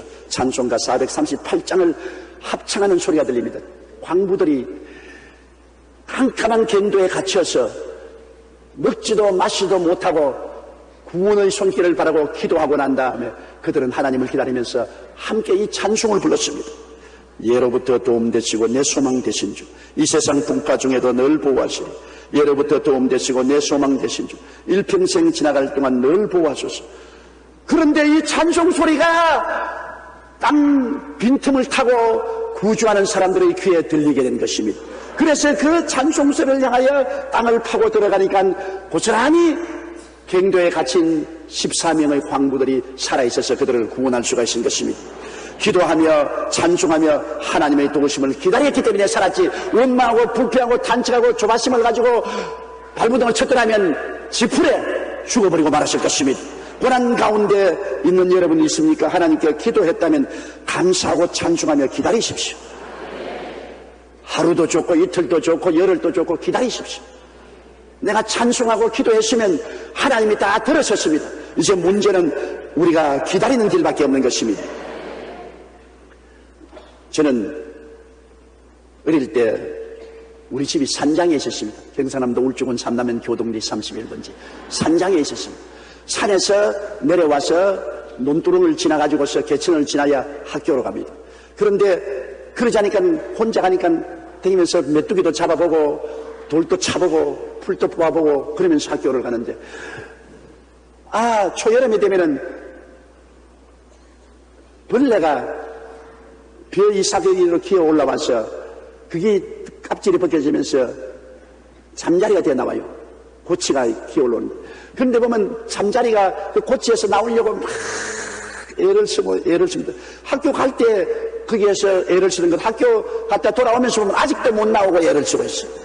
그래서 야 임마 그렇게 고생하지 마라, 내가 쉽게 도와주마 하고 앉아가지고서 벼줄기를 타고 올라오는 잠자리 고치를 제가 쭉 찢어가지고서 내주고 쭉 찢어가 내줬습니다. 그러고 너 나보고 고맙게 내게라 고생 안 하고 나왔다. 그런데 학교 갔다가 오는 길에 보니까 전부 개미가 와글와글 달라들어서 그걸 다 뜯어먹고 있어요. 날지도 못하고 다 죽어버렸습니다. 그래서 제가 이상인에게 학교 가서 선생님께 물었습니다. 선생님, 나비가 되는 고치가 못 나와서 몸부림을 치는데 제가 쭉 찢어서 나오게 해줬더니만 날개가 펴지도 안 하고 개미들이 달라들어서 다 파먹어버리는데 왜 그랬습니까? 야 이놈아, 내가 잘못했다.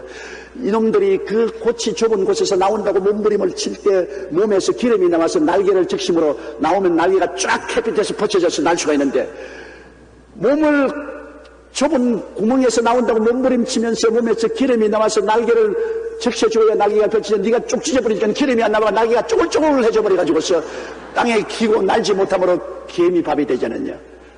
맞았습니다.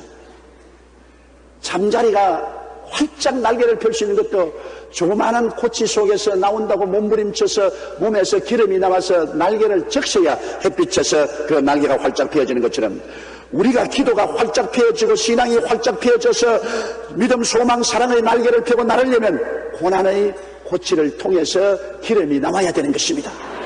고난 없으면 믿음, 소망, 사랑의 평강, 희락은 없습니다.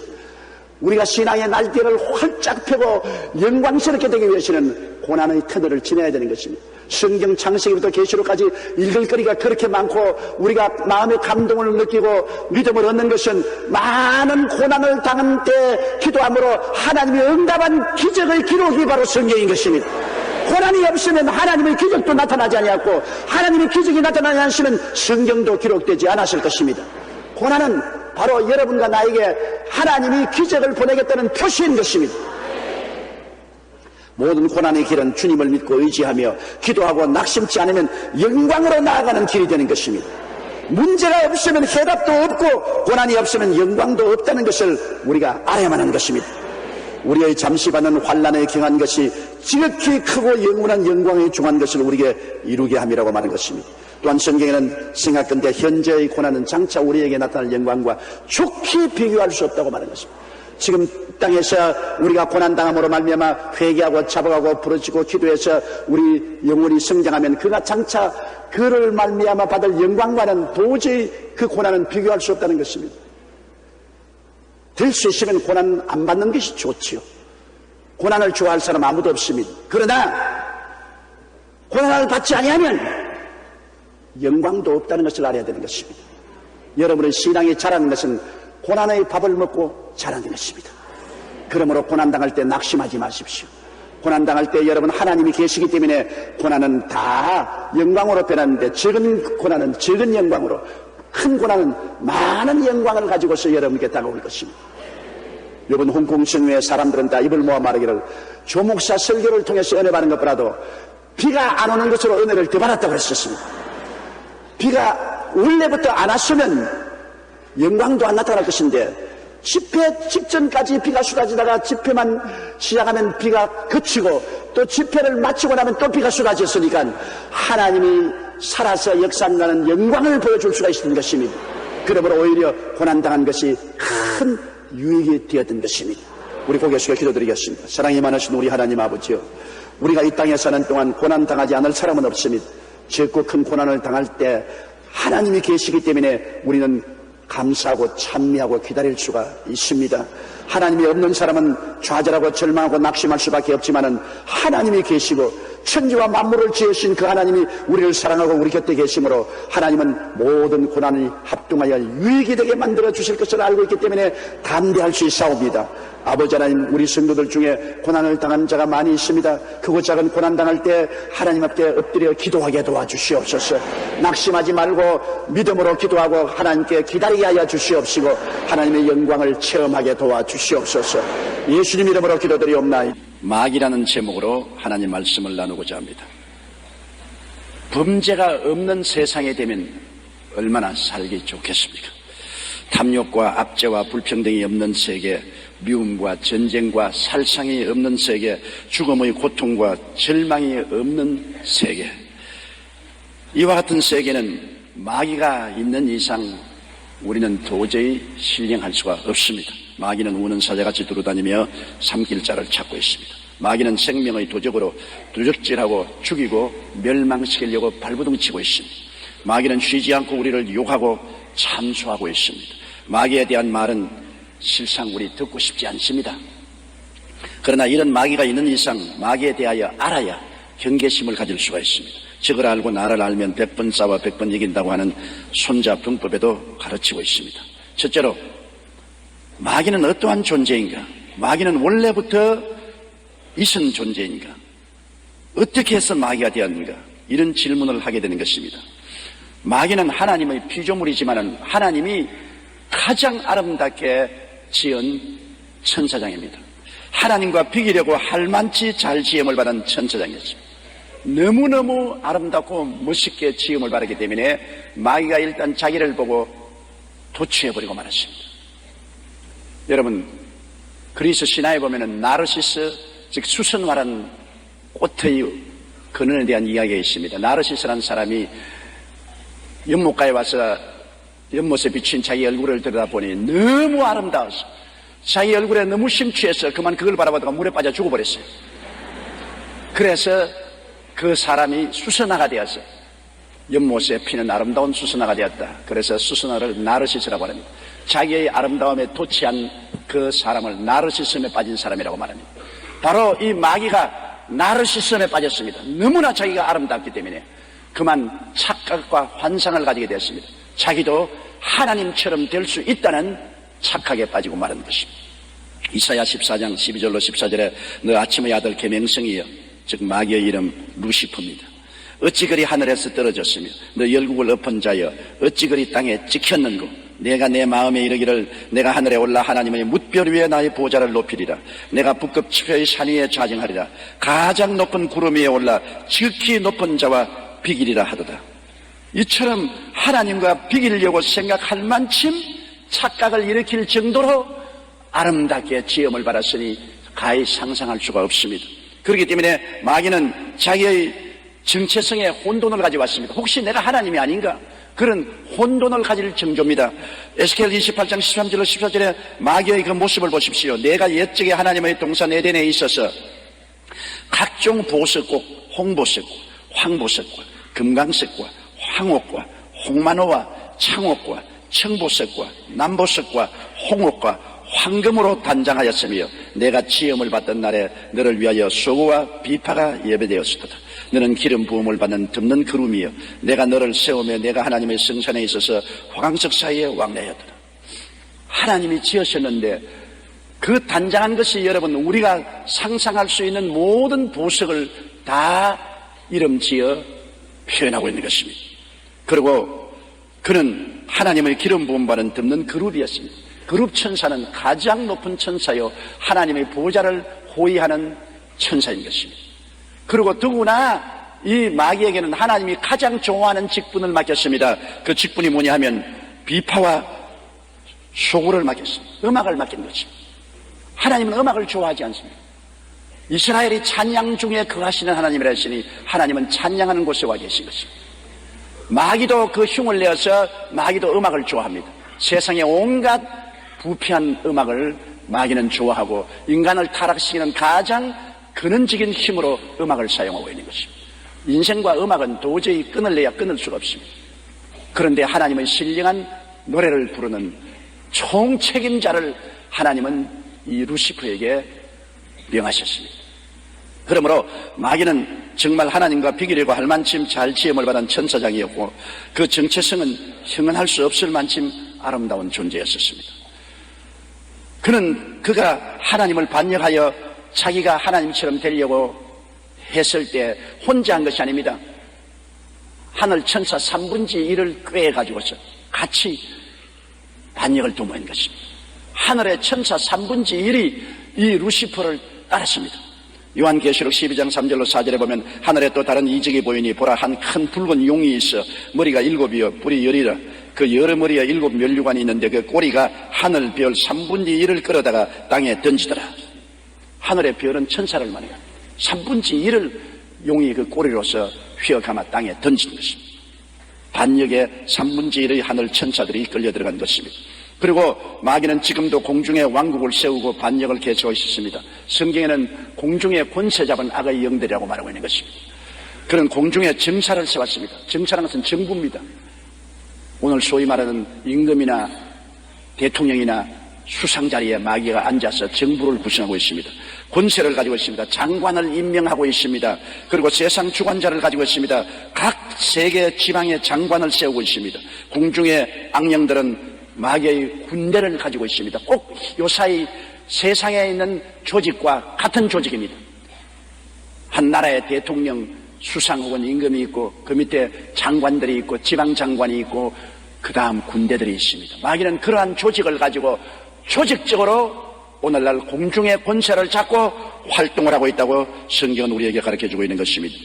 그리고 마귀가 하는 행동은 총력을 기울여 하나님과 하나님 나라를 대적합니다. 하나님을 대적하고 불신자를 유혹하고 교회와 성도를 무너뜨리려고 유혹하고 하나님께 밤낮 참수하고 이간질하는 이런 파괴적인 일을 하는 것입니다. 그렇기 때문에 예수님이 말씀하시기를 마귀는 도적이다. 도적이 오는 것은 부적질하고 죽이고 멸망시키는 것뿐이요 인자한 것은 양으로 생명을 얻게 하되 더 풍성하게 하려 함이라고 말하는 것입니다. 마태복음 24장 24절에 할 수만 있으면 택한 자들도 미혹게 하리라. 요한계시록 12장 10절에 우리 형제들을 참수하던 자 곧 우리 하나님 앞에서 밤낮 참수하던 자라고 말한 것입니다. 600만 유대인과 수많은 동족을 죽음으로 몰아넣은 히틀러는 대개 강인한 정신력의 소유자로 알려져 있습니다. 그러나 그 자신의 고백에 따르면 그는 평생 귓가에서 조용히 속삭이는 소리를 따라 행동했다고 고백했습니다. 히틀러의 귓가에서 조용하게 속삭이는 것이 무엇입니까? 마귀의 말인 것입니다. 마귀는 사람을 통해 이 세상을 더욱 잔인하고 어두운 곳으로 만들고 있습니다. 온 세상은 마귀의 손아래에 있기 때문인 것입니다. 옛날 히틀러의 개인 비행기 조종사의 증거를 들어보면 히틀러가 비행기를 타고 가다가 발작을 하면은 얼마나 비행기 밑에 깔아놓은 카페트를 끌었던지 카페트가 쫙쫙 찢어졌다고 말하는 것입니다. 그만큼 히틀러는 마귀의 발작을 했고 마귀의 소리를 듣고 도적질하고 죽이고 멸망시킨 일을 했다고 말한 것입니다. 현재 온 세상은 이 마귀 안에 있습니다. 아담과 하와가 온 세상의 주인이었는데 그가 타락했을 때 온 세상을 마귀에게 넘겨주고 말한 것입니다. 그래서 마귀도 예수님 유혹할 때 너가 내게 절하면 내가 세상 부귀영화를 다 내게 주리니 이는 내게 넘겨준 것이므로 내게 절한 자에게 내가 줄 수 있다고 말하는 것입니다. 아담과 하와가 온 세상의 왕이었는데 하나님을 반역하고 타락할 때 그는 마귀에게 세상 권세를 넘겨줘 버리고 말한 것입니다. 그래서 그때부터 지금까지 마귀는 온 세상을 손아귀에 쥐고 있습니다. 요한일서 5장 19절에 또 아는 것은 우리는 하나님께 속하고 온 세상은 악한 자 안에 처한 것이라고 말했습니다. 고린도후서 4장 4절에 이 세상 신이 믿지 아니하는 자들의 마음을 혼미케 하여 그리스도의 영광의 복음의 광채가 비치지 못하게 함이니 그리스도는 하나님의 형상이라. 오늘날 온 세상은 마귀의 손아귀에 있고 마귀는 미혹하는 영이 되어서 모든 사람의 마음을 미혹해서 세상의 육신의 정욕, 안목의 정욕, 이 세상 자랑만 취하고 하늘나라를 보지 못하게 혼미케 만들었습니다. 그래서 예수를 믿고 구원받는 일을 어리석게 보이게 하고 전도 받지 못하게 하고 혼돈하게 만들어서 멸망받게 만들고 있는 것입니다. 노르웨이의 한 통계학자의 조사에 의하면 지난 5,560년 동안 지구상에서 14,530회의 크고 작은 전쟁이 일어났다고 합니다. 이는 1년 평균 2.6회의 전쟁이 일어났다는 말인 것입니다. 지금 이 시간에도 지구상에는 날마다 3만 5천여 명의 사람들이 굶어서 죽어가고 있습니다. 그런데도 사람들은 전쟁 준비에 연간 5,500억 달러, 우리나라 돈으로 약 600조 원을 쓰고 있습니다. 오늘 여러분 사람이 전쟁만 안 한다면 전비에서는 매년 600조 원을 가난한 나라를 도와주고 산다면 이 땅에는 낙원이 될 것입니다. 지금 60억 인구를 가지고도 헐벗고 굶주린다는데 과학자들의 말에 의하면 이 지구는 200억까지는 능히 먹여 살릴 수가 있다는 것입니다. 만일 전쟁만 안 한다면 서로 살상만 안 한다면 그 자원을 동원하면 200억 명까지라도 편안하게 잘 살 수 있는 것이 지구라는 것입니다. 그러므로 마귀가 여러분 이 땅에 와서 얼마나 사람들을 도적질하고 죽이고 멸망시키게 만들어 놓았다는 것을 우리는 역사를 통해서 잘 알 수 있습니다. 영국의 세계적인 서각인 C.S. 루이스는 무신론자였다. 예수님을 믿게 되었는데 그의 회심은 세계 지성계를 발칵 뒤집어 놓았습니다. 루이스 박사는 예수님을 영접한 후에 이렇게 말했습니다. 만약 10명이 술자석에 앉아 웃고 떠들고 있다면 그때 웃음소리는 11명의 웃음소리가 들린다 그랬습니다. 왜냐? 마귀 한 마리가 더 보태져가지고서 10명이 술 붓고 허허허 그러면 듣는 데는 11명의 소리가 들리는데 마귀도 허허허 하고 같이 웃고 있다는 것입니다. 만약 누구가 걱정하고 두려워한다면 그 뒤에 귀신은 흡족하게 팔짱을 끼고 미소를 띠고 있다고 말했습니다. 보통 사람이 그렇게 말했으면 그 웃기는 소리 한다겠지만 세계적인 석학으로서 이름이 났던 C.S. 루이스 같은 사람이 회개를 하고 그 말을 하니까 온 세계 지성인들이 눈을 휘둥그레 떴던 것입니다. 그는 인간의 이성을 뛰어넘어 온 세상이 마귀의 손 아래에 있다는 영적 진리를 깨달은 것입니다. 현재 세상은 마귀의 지배하에 있는 것입니다. 그럼 둘째로 하나님은 이 마귀의 지배에서 인류를 구원하기 위해서 작전 계획을 세우신 것입니다. 인간은 아담과 하와가 타락한 이후로 이 마귀의 속박에서 해방되려고 온갖 노력을 다 기울였습니다. 정치, 경제, 교육, 문화, 군사, 산업 모든 면을 통해서 인간은 이 고통에서 해방되고 멍에를 벗으려고 했지만은 점점 멍에는 더 무거워지고 고통은 더 심해지고 절망은 더 깊어졌습니다. 개인적인 레벨에서 구원이 성취될 수 없음이 증명된 것입니다. 종교를 통해서도 안 되고 철학을 통해서도 안 되고 과학이 발전되어도 안 되고 고행을 해도 수련을 해도 인간은 이 좌절과 절망에서 벗어날 수가 없습니다. 성경 로마서 3장 10절에 의인은 없나니 하나도 없다고 말한 것입니다. 사도행전 4장 12절에 다른 이로서는 구원을 얻을 수가 없나니 천하 인간의 구원을 얻을 만한 다른 이름을 우리에게 주신 일이 없다고 말한 것입니다. 어떠한 형편, 어떠한 환경, 어떠한 사람을 통해서도 인간은 구원받을 수 없는 절망적인 존재인 것입니다. 그래서 하나님은 인간을 구원하기 위한 작전을 하나님 레벨에서 세우신 것입니다. 다시 말하면 하나님의 아들을 성육신시킨 것입니다. 이 사실을 보아도 인류 구원의 전쟁이 결코 쉬운 일이 아님을 보여주는 것입니다. 쉬운 일 같으면 세상에 현자를 세워서 수도사를 세워서 구원을 도모했을 것입니다. 그렇게 쉽게 구원을 취할 수가 없습니다. 마귀가 인간을 장악한 그 장악력은 어마어마하게 큽니다. 인간으로서는 도저히 스스로 해방을 얻을 수가 없기 때문에 하나님은 인류 해방을 위해서 가장 극단적인 계획을 세우셨습니다. 하나님은 그 아들 예수님을 보내신 것입니다. 하나님이 세상을 이처럼 사랑하사 독생자를 주신 것입니다. 이위 하나님인 예수 그리스도를 동정녀 마리아를 통해서 성육신하고 이 세상에 오게 한 것입니다. 히브리서 2장 14절 15절에 자녀들은 혈육에 함께 속하였으며 그도 또한 한 모양으로 혈육에 함께 속하심은 사망으로 말미암아 사망의 세력을 잡은 자 곧 마귀를 없이 하시며 또 죽기를 무서워함으로 일생에 매여 종노릇하는 모든 자들을 놓아주려 하심이라. 요한복음 1장 14절에 보세요. 말씀이 육신이 되어 우리 가운데 거하시며 우리가 그 영광을 보니 아버지의 독생자 영광이 은혜와 진리가 충만하더라. 바로 하나님의 말씀이 육신이 되어 우리 가운데 올 정도로 인류 구원의 사업이란 어마어마한 사업입니다. 쉽게 달성할 수 없는 어려운 사업이요, 마귀의 장악력은 어마어마하게 강하기 때문에 예수 그리스도께서 십자가에서 희생이 되지 않고는 인간을 죄에서 벗어나게 할 수가 없습니다. 죄를 지은 영혼은 죽으리라고 했는데 죄를 지은 인간들을 마귀의 올무에서 벗어나게 할 도리가 없습니다. 죽어야 돼요. 죽으면 다 지옥 가버리고 마는 것입니다. 인간은 죄인이니 자기 죄를 위해서 스스로 속죄할 수 없고 남을 위해서 속죄할 수 없습니다. 그렇기 때문에 하나님은 죄 없는 하나님이 죄 없이 동정녀를 통해서 태어나서 죄 있는 인간을 위해서 대신으로 죄를 갚아주는 길밖에는 도리가 없어요. 길이 없어요. 다 우리는 썩은 피를 얻은 죄인입니다. 아담의 씨를 받은 죄인들이 자기도 못 구원하고 남도 구원할 수 없습니다. 오직 죄 없이 태어나야 되는데 그것은 아담을 조상으로 하지 않고 성령으로 잉태되어 죄 없이 태어난 그분이 피를 흘림으로 우리 죄를 속할 수가 있는 것입니다. 그렇기 때문에 예수님이 오셨을 때 세례 요한이 말하기를 요한복음 1장 29절에 세상 죄를 지고 가는 하나님의 어린 양을 보라고 말했습니다. 마가복음 10장 45절에 인자에 온 것은 섬김을 받으려 함이 아니라 도리어 섬기려 하고 자기의 목숨을 많은 사람의 대속물로 주려 함이라. 많은 사람을 위해서 대신 죽어서 우리를 값주고 살려고 주님께서 오셨다고 말씀하신 것입니다. 예수님은 십자가를 통하여 우리를 대속하셨습니다. 그는 십자가에 올라가서 하나님 앞에 버림을 닦고 심판을 받았습니다.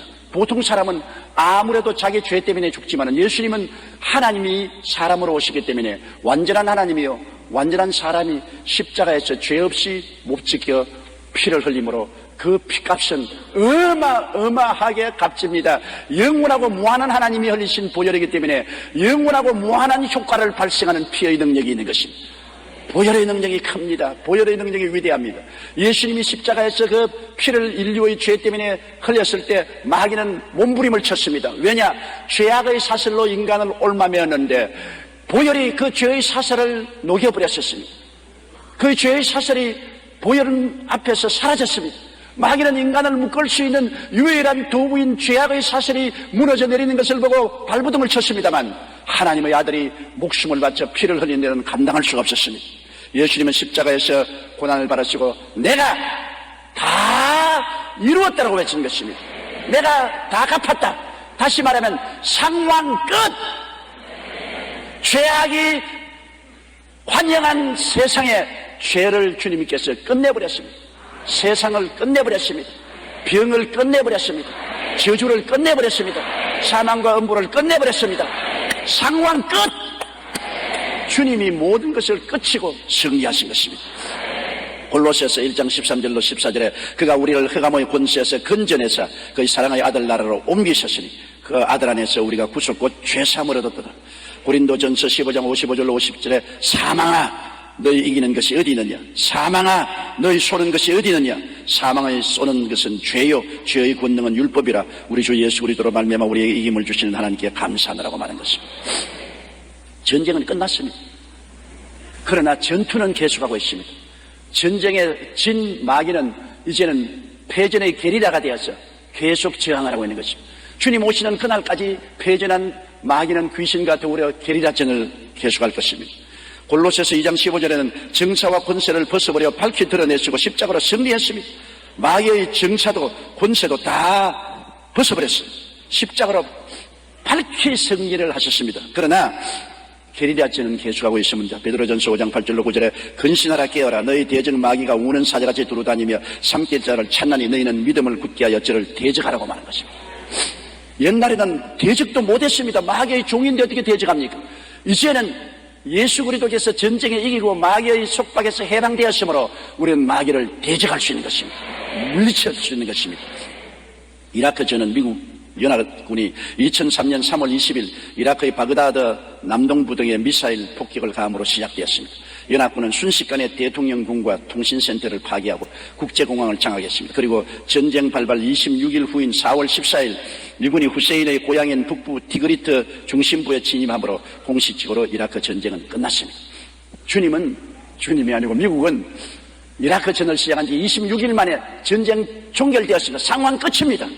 그러나 지금도 보세요. 전투는 아직도 진행 중입니다. 합법적인 전쟁은 끝났지만 산발적인 게리라식 전투는 계속하고 있습니다. 이처럼 십자가에서 이미 마귀와의 전쟁은 끝났습니다. 내가 다 이루었습니다. 상황 끝입니다. 마귀는 정사와 권세를 다 빼앗겨버렸습니다. 무장이 해제되어 버렸습니다. 그러나 지금도 게리라 전투는 계속하고 있는 것입니다. 무식한 사람들을 휘어잡고 있고 구원받은 사람이라도 다시 미국에서 타락시키려고 전투를 계속하고 있는 것입니다. 따라 말씀했어요. 전쟁은 십자가로 인하여 이미 끝났습니다. 그러나 전투는 계속하고 있습니다. 그러므로 우리가 싸워야 돼요. 전쟁은 예수님이 싸웠지만 전투는 우리가 싸워야만 하는 것입니다. 셋째로 그렇기 때문에 하나님의 전신갑주를 입으라는 것입니다. 에베소 6장 12절로 18절에 우리의 실험은 혈과 육에 대한 것이 아니요 정사와 권세와 이 어두움의 세상 주관자들과 하늘에 있는 악의 영들에게 대함이라. 그러므로 하나님의 전신갑주를 취하라.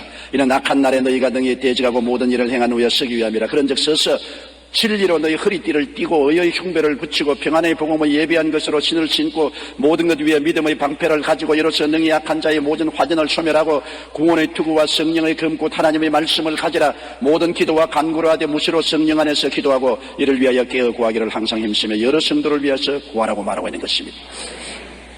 여기에서 우리가 전투를 성공적으로 하기 위해서는 먼저 진리로 허리띠를 띠라는 것입니다. 진리는 예수님 아닙니까? 허리띠를 예수님을 아는 지식으로 허리띠를 띠라. 허리는 우리 몸의 중심입니다. 허리가 상하면 몸을 옴짝할 수 없습니다. 우리의 삶의 중심을 예수 그리스도로 묶으라는 것입니다. 요한복음 14장 6절에 예수께서 가라사대 내가 곧 길이요 진리요 생명이니 나로 말미암지 않고는 아버지께로 올 자가 없느니라. 요한복음 8장 32절에도 진리를 알지니 진리가 너희를 자유케 하려고 했었으므로 우리의 허리, 우리 삶의 중심을 예수님으로 단단히 묶어야 되는 것입니다. 다른 일로서 구원받을 수가 없습니다.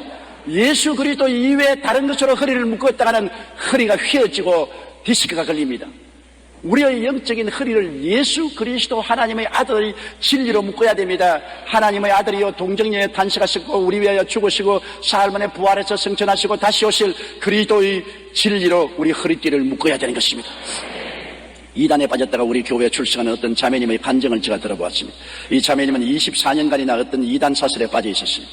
자매님은 이단 교주가 메시아여 자신을 천국으로 인도해 줄 구세주로 굳게 믿었습니다. 허리를 잘못 동였습니다. 그러다가 전도를 받아서 우리 교회에 나오게 되었는데 이상하게 교회에 앉아서 앞에 있는 십자가를 바라보면 목이 휙 돌아가 버려요. 십자가를 쳐다보려면 목이 휙 돌아가 버려요. 그래서 마귀가 십자가를 보지 못하게 하려고 자매님이 고개만 들면 목이 휙 돌아가 버리게 된 것입니다. 그래서 자매님을 전도한 지역장, 구역장이 함께 오살리 기도원에 올라가서 같이 금식하고 기도하며 악령을 끈질기게 대적하여 내어 쫓았는데 그 악령이 나중에는 말하기를 안 나간다. 내가 왜 나가느냐. 너희들이 나를 쫓아내지 못한다며 입에 거품을 물고 저항했습니다. 그러나 계속해서 예수님의 십자가의 보혈의 능력을 주장하면서 기도하자 나중에 마귀가 손을 들고 쫓겨나고 자매님은 해방을 얻게 되었습니다. 그때부터 자매님은 예수 그리스도의 보혈을 믿음으로 말미암아 용서와 의와 영광을 얻고 오늘날 건전한 신앙생활을 하고 있는 것입니다. 허리띠를 잘 못 묶으면 귀신에게 끌려갑니다. 예수 그리스도의 진리로 허리띠를 띠면은 성령의 인도를 받게 되는 것입니다. 진리로 허리띠를 띠야 되는 것입니다. 영혼의 우리 허리를 예수 그리스도의 진리로 꽉 묶어 놓아야 되는 것입니다. 그리고 우리는 의의 흉배를 붙여야 됩니다. 전쟁에 나가는 사람은 가슴에 흉배를 붙이지 않습니까? 방탄복을 입어야 되는 것입니다. 가슴을 총을 쏘아도 뚫고 들어가지 못하는, 불화살을 쏘아도 가슴을 뚫고 들어가지 못하는 방탄복을 입어야 됩니다. 우리 주님께서는 마귀가 우리의 마음속에 불안, 공포, 좌절, 염려, 근심, 의심을 끊임없이 불화살로 쏘아대는데 이것을 막을 방탄복을 주신 것입니다. 여러분, 이 세상에 사는 또한 마귀는 언제나 우리에게 불안과 의심, 불신앙, 원망, 시기, 질투, 미움, 분노 같은 화살을 자꾸 쏘아대기 때문에 마음의 안정을 가질 수가 없어요. 마음에 끊임없이 부상을 입고 있는 것입니다. 마음의 상처를 막아줄 것은 보혈의 용서와 하나님의 의인 예수 그리스도의 보혈에 대한 믿음인 것입니다. 예수님의 보혈을 의지하면 용서를 받고 의의 흉배를 붙여주는 것입니다. 주님이 우리를 의롭다고 하십니다. 나는 예수 그리스도의 보혈로 씻음을 받고 의롭다함을 얻었다. 너희 불안, 공포, 좌절, 전망 물러갈지어다. 불화살을 쏘아도 예수의 보혈로 말미암아 용서받고 의롭게 얻었다는 그 흉배, 그 마음의 신앙을 꿰뚫을 아무런 적의 원수의 무기도 없습니다. 여러분은 용서받은 의인인 것입니다. 따라 말씀하시죠. 나는 보혈로 용서받은 의인이 되었습니다. 무한한 은혜로 용서를 받은 의인이 되었으므로 그 의의 흉배를 꿰뚫고 들어올 마귀의 화살은 없습니다. 이러므로 너희 의심은 물러가라. 너희 고통은 물러가라. 너희 불안, 너희 좌절은 물러갈지어다. 로마서 5장 9절에 그러면 이제 우리가 그 피를 인하여 의롭다 하심을 얻었은즉 또 그로 말미암아 진노하심에서 구원을 얻을 것이라고 말했었으며 에베소 1장 7절에 우리가 그리스도 안에서 그 은혜의 풍성함을 따라 그의 피로 말미암아 구속고 죄사함을 받았다. 예수님의 피, 그 보배로운 피가 우리에게 큰 증거가 되는 것입니다. 예수님의 피를 인하여서 우리가 믿음으로 은혜를 받고 의롭게 되고 구원받았다는 이 진리를 짓밟으면 마귀의 불화살에 맞아 죽고 말 것입니다. 예수님의 보혈로 말미암아 용서받는 의인이 되었다는 마음의 확신을 여러분 일시도 놓지 말게 되시기를 주의 이름으로 축원합니다. 그 다음에 복음의 평안을 예비한 신발이 있습니다. 오늘날은 신발이 발달이 되어서 일반적으로 신는 구두가 있는가 하면은 등산화가 있고 또 마라톤 할 때 신는 신이 있고 뭐 물에 들어가면 신는 신발이 있고 밭에 가서 일할 때 신는 신발이 있고 가지가지 신발이 있습니다. 신발은 우리의 발을 보호하고 우리의 행위를 편하게 하는 것입니다. 여러분, 우리가 이 세상에 편안하게 어떻게 살 수 있습니까? 세상이 편안하지 못한데요.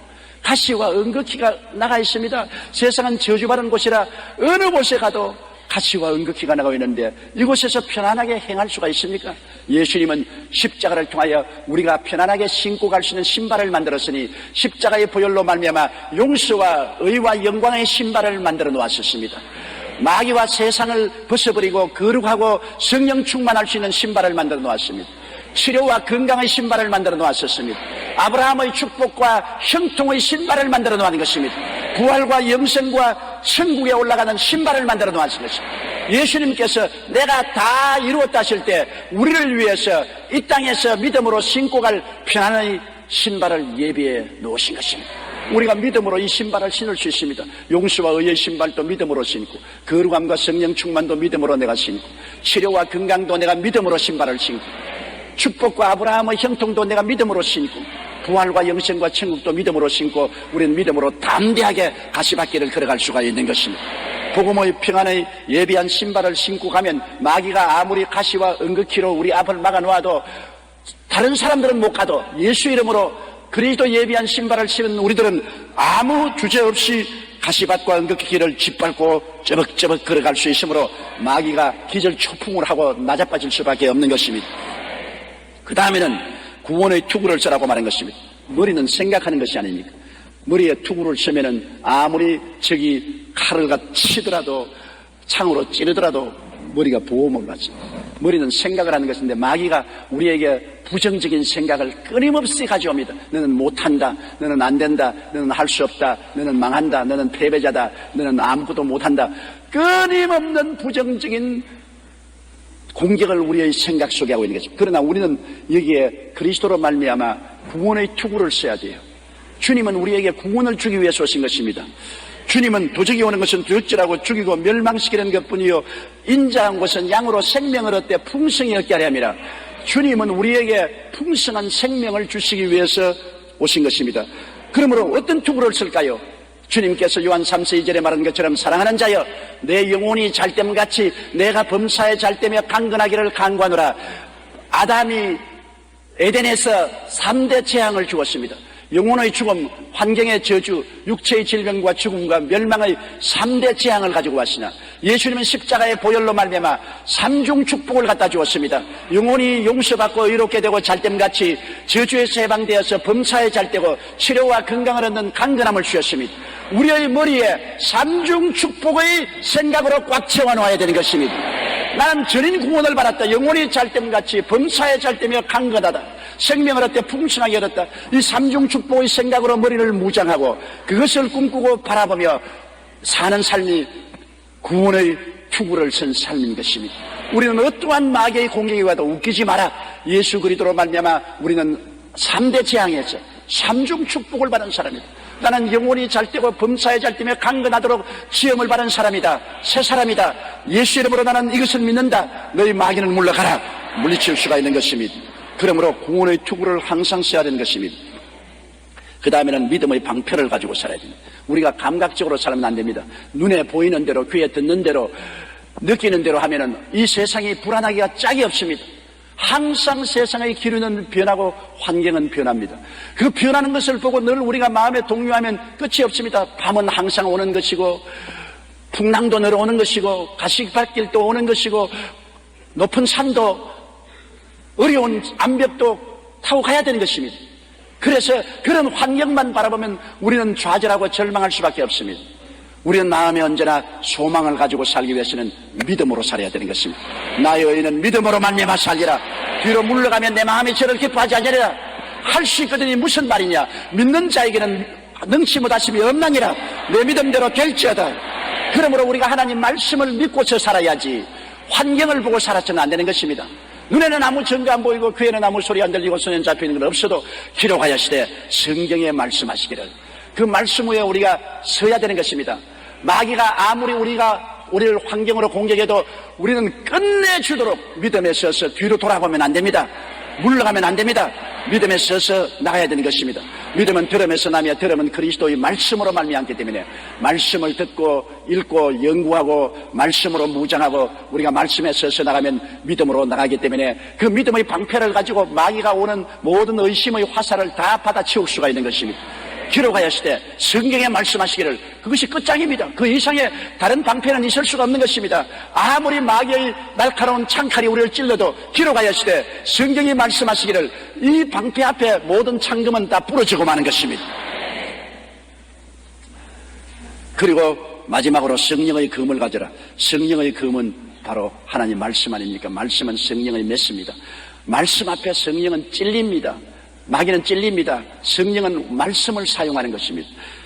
그러므로 우리가 말씀 속에 서서 마귀와 싸우면 마귀는 심장이 터집니다. 우리가 다른 것으로 싸우면 안 돼요. 말씀으로 싸워야 됩니다. 예수님도 광야에서 마귀의 시험을 당할 때 신명기의 말씀을 이용해서 기록하였으되 하나님의 말씀 기록된 것은 피할 수가 없기 때문에 그 말씀으로 대적하니까 마귀는 한 길로 왔다가 7길로 도망친 것입니다. 우리 교회 양천대교구의 박말순 집사님의 간증을 듣고 크게 은혜를 받을 수 있습니다. 집사님은 14살에 일본에 건너가서 결혼했는데 시대 경향으로 무당이 되었습니다. 후에 경주로 와서 사는데 경주에서 박보살이라면 모르는 사람이 없었어요. 그러나 남의 구슬을 해주면서도 정작 집사님의 마음은 늘 답답했습니다. 왜냐하면 집사님께는 시집간 지 17년이 지난 큰딸이 있는데 17년 동안 아이가 없어요. 그래서 큰딸을 위해서 큰 구슬 몇 번이나 다 하고 점쟁이는 자기 동창생이니까 찾아가서 다 점을 쳤지만 아무 효과가 없었어요. 그런데 그 딸이 교회 가서 회개하고 예수를 믿자 얼마 안 되어 임신을 하고 아들을 덜컥 낳아버리고 말았어요. 집사님은 속으로 하나님 참 용하다. 예수 신이 용하기는 용하구나. 감탄했으나 30년 넘게 해온 무당을 그만둘 수가 없었습니다. 딸들은 무당 옷 당장 벗으라고 그리고 예수 믿으라고 아우성을 쳤지만 그 박보살은 요지부동이었습니다. 그러는 하루 집사님이 하도 손주가 보고 싶어 서울에 큰 딸네집에 갔다가 딸들과 사위 4명에게 붙잡혔습니다. 그래서 주일날 우리 교회에 끌려 나왔습니다. 대성전 1층에 앉아서 제 설교 말씀을 듣는데 갑자기 눈물이 비옷이 쏟아지며 마음이 뜨거워지면서 통에 자복을 하는데 고래고래 공함을 치면서 귀신이 입에서 뛰쳐나가요. 나는 간다고 뛰쳐나가죠. 집사님은 그날 이후로 변화되었습니다. 담배를 끊고 무당 집기를 다 불태웠습니다. 그리고 그때부터 만나는 사람마다 예수님 믿어야 살 수 있다고 외치는 전도자가 되었습니다. 성령의 금인 말씀을 들으니까 말씀 앞에서 30년 된 무당 귀신도 소리치며 나가버리고 마는 것입니다. 말씀 앞에 마귀는 쓸 수 없습니다. 그러므로 다른 것으로 마귀와 타협하지 말고 말씀으로 싸우면 이기게 되는 것입니다. 그리고는 마지막으로 마귀와 싸울 때 능력 있는 기도를 하라는 것입니다. 예레미야 33장 3절의 말씀처럼 너는 내게 부르짖어라. 내가 내게 응답하겠고 내가 알지 못하는 크고 비밀한 일을 내게 보이겠다고 말했는데, 부르짖어 간절히 기도하는 기도는 하나님이 다 들으십니다. 우리가 원한스러운 마음으로 하나님께 부르짖어 기도하면 이렇든 저렇든 하나님은 응답해 주시는 것입니다. 그렇기 때문에 마음에 한스린 뜨거운 열정으로 부르짖어 기도하는 것은 굉장히 중요한 것입니다. 존 낙스가 스콜랜드에서 복음을 전할 때 당시 통치했던 메리 여왕은 열심히는 카톨릭 신자였습니다. 그녀는 스코틀랜드의 개신교 신자들을 모두 죽이라고 명령을 했습니다. 그 소식을 들은 존 낙스는 자기 서재에 들어가 피를 토하는 마음으로 간절하게 기도했습니다. 하나님, 스코틀랜드를 제게 주십시오. 그렇지 않으면 내 생명을 거두어 가십시오.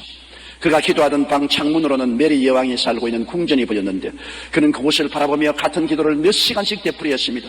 그리고 얼마 지나지 않아 메리 여왕이 중풍에 걸렸습니다. 여왕은 죽기 전에 존 낙스 한 사람의 기도가 100만 대군보다 무섭다는 말을 남기고 그는 죽었습니다.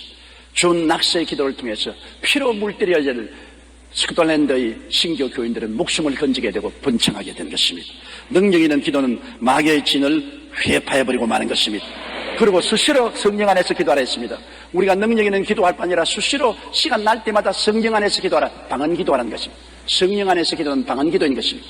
방언은 무시로 기도할 수 있습니다. 방언은 부엌에서 일하면서 기도할 수 있고, 시장 보면서 기도할 수 있고, 공장에서 노동하면서 기도할 수 있습니다. 바울 선생은 첩막 만들면서 기도했고, 배 타고 가면서 방언으로 기도했고, 매 맞으면서도 방언으로 기도했고, 감옥에 들어가서도 방언으로 기도했습니다. 우리는 무시로 성령 안에서 방언 기도를 하면 우리의 신앙이 날로 향상되고 굳건하게 될 수가 있는 것입니다. 우리는 평생 마귀와의 싸움을 계속해야 됩니다. 전쟁은 끝났으니까 끝난 전쟁을 가지고서 우리는 전투를 해야 되는 것입니다. 마귀가 올 때마다 우리는 외쳐야 됩니다. 이놈아, 상황 끝이다.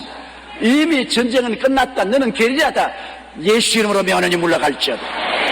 저는 마귀가 내게 오면 늘 그 말합니다. 상황 끝이다. 너가 지금 공격하는 것은 거짓되고 헛된 것이다. 상황 끝이야. 죄도 끝났고, 세상도 끝났고, 병도 끝났고, 저주도 끝났어. 지옥도 끝났어. 상황 끝이야. 예수 그리스도 이름과 보혈로 명하노니 물러갈지어다. 내가 물러갈 것 같으냐? 내가 진리를 아는데 왜 물러가? 너 거짓에 내가 물러갈 테겠느냐? 너는 물러가라. 너는 거짓의 앱이다. 그렇게 우리가 끝까지 버텨야 되는 것입니다. 마귀와 싸우는데 버티지 않고 연약해져서 해파리같이 흐느적 하면서 뒤로 물러가면 결코 승리할 수 없습니다. 버텨야 되는 것입니다. 마귀가 누군지 알고 예수님 은혜 안에 있는 내가 어떠한 인물인지 알면 100분 싸워 100분 이기게 되고 우리는 하나님 은혜 가운데 승리로 살아갈 수가 있는 것입니다. 다 같이 고개 숙여 기도드리겠습니다. 전능하시고 거룩하신 하나님 아버지, 한없는 은혜와 사랑을 감사합니다. 마귀는 하나님을 배신했지만은 우리는 예수 그리스도의 보혈로 구원을 받고 하나님의 용사들이 된 것을 감사합니다. 우리가 마귀의 정체를 깨달아 알아서 예수 안에서 우리가 어떠한 사람이 된 것을 알았은즉 우리는 100번 싸워 100번 이길 수밖에 없습니다. 마귀의 진을 회파하고 이 세상에 그리스도의 나라가 임하게 하여 주옵소서. 예수님 이름으로 기도드리옵나이다.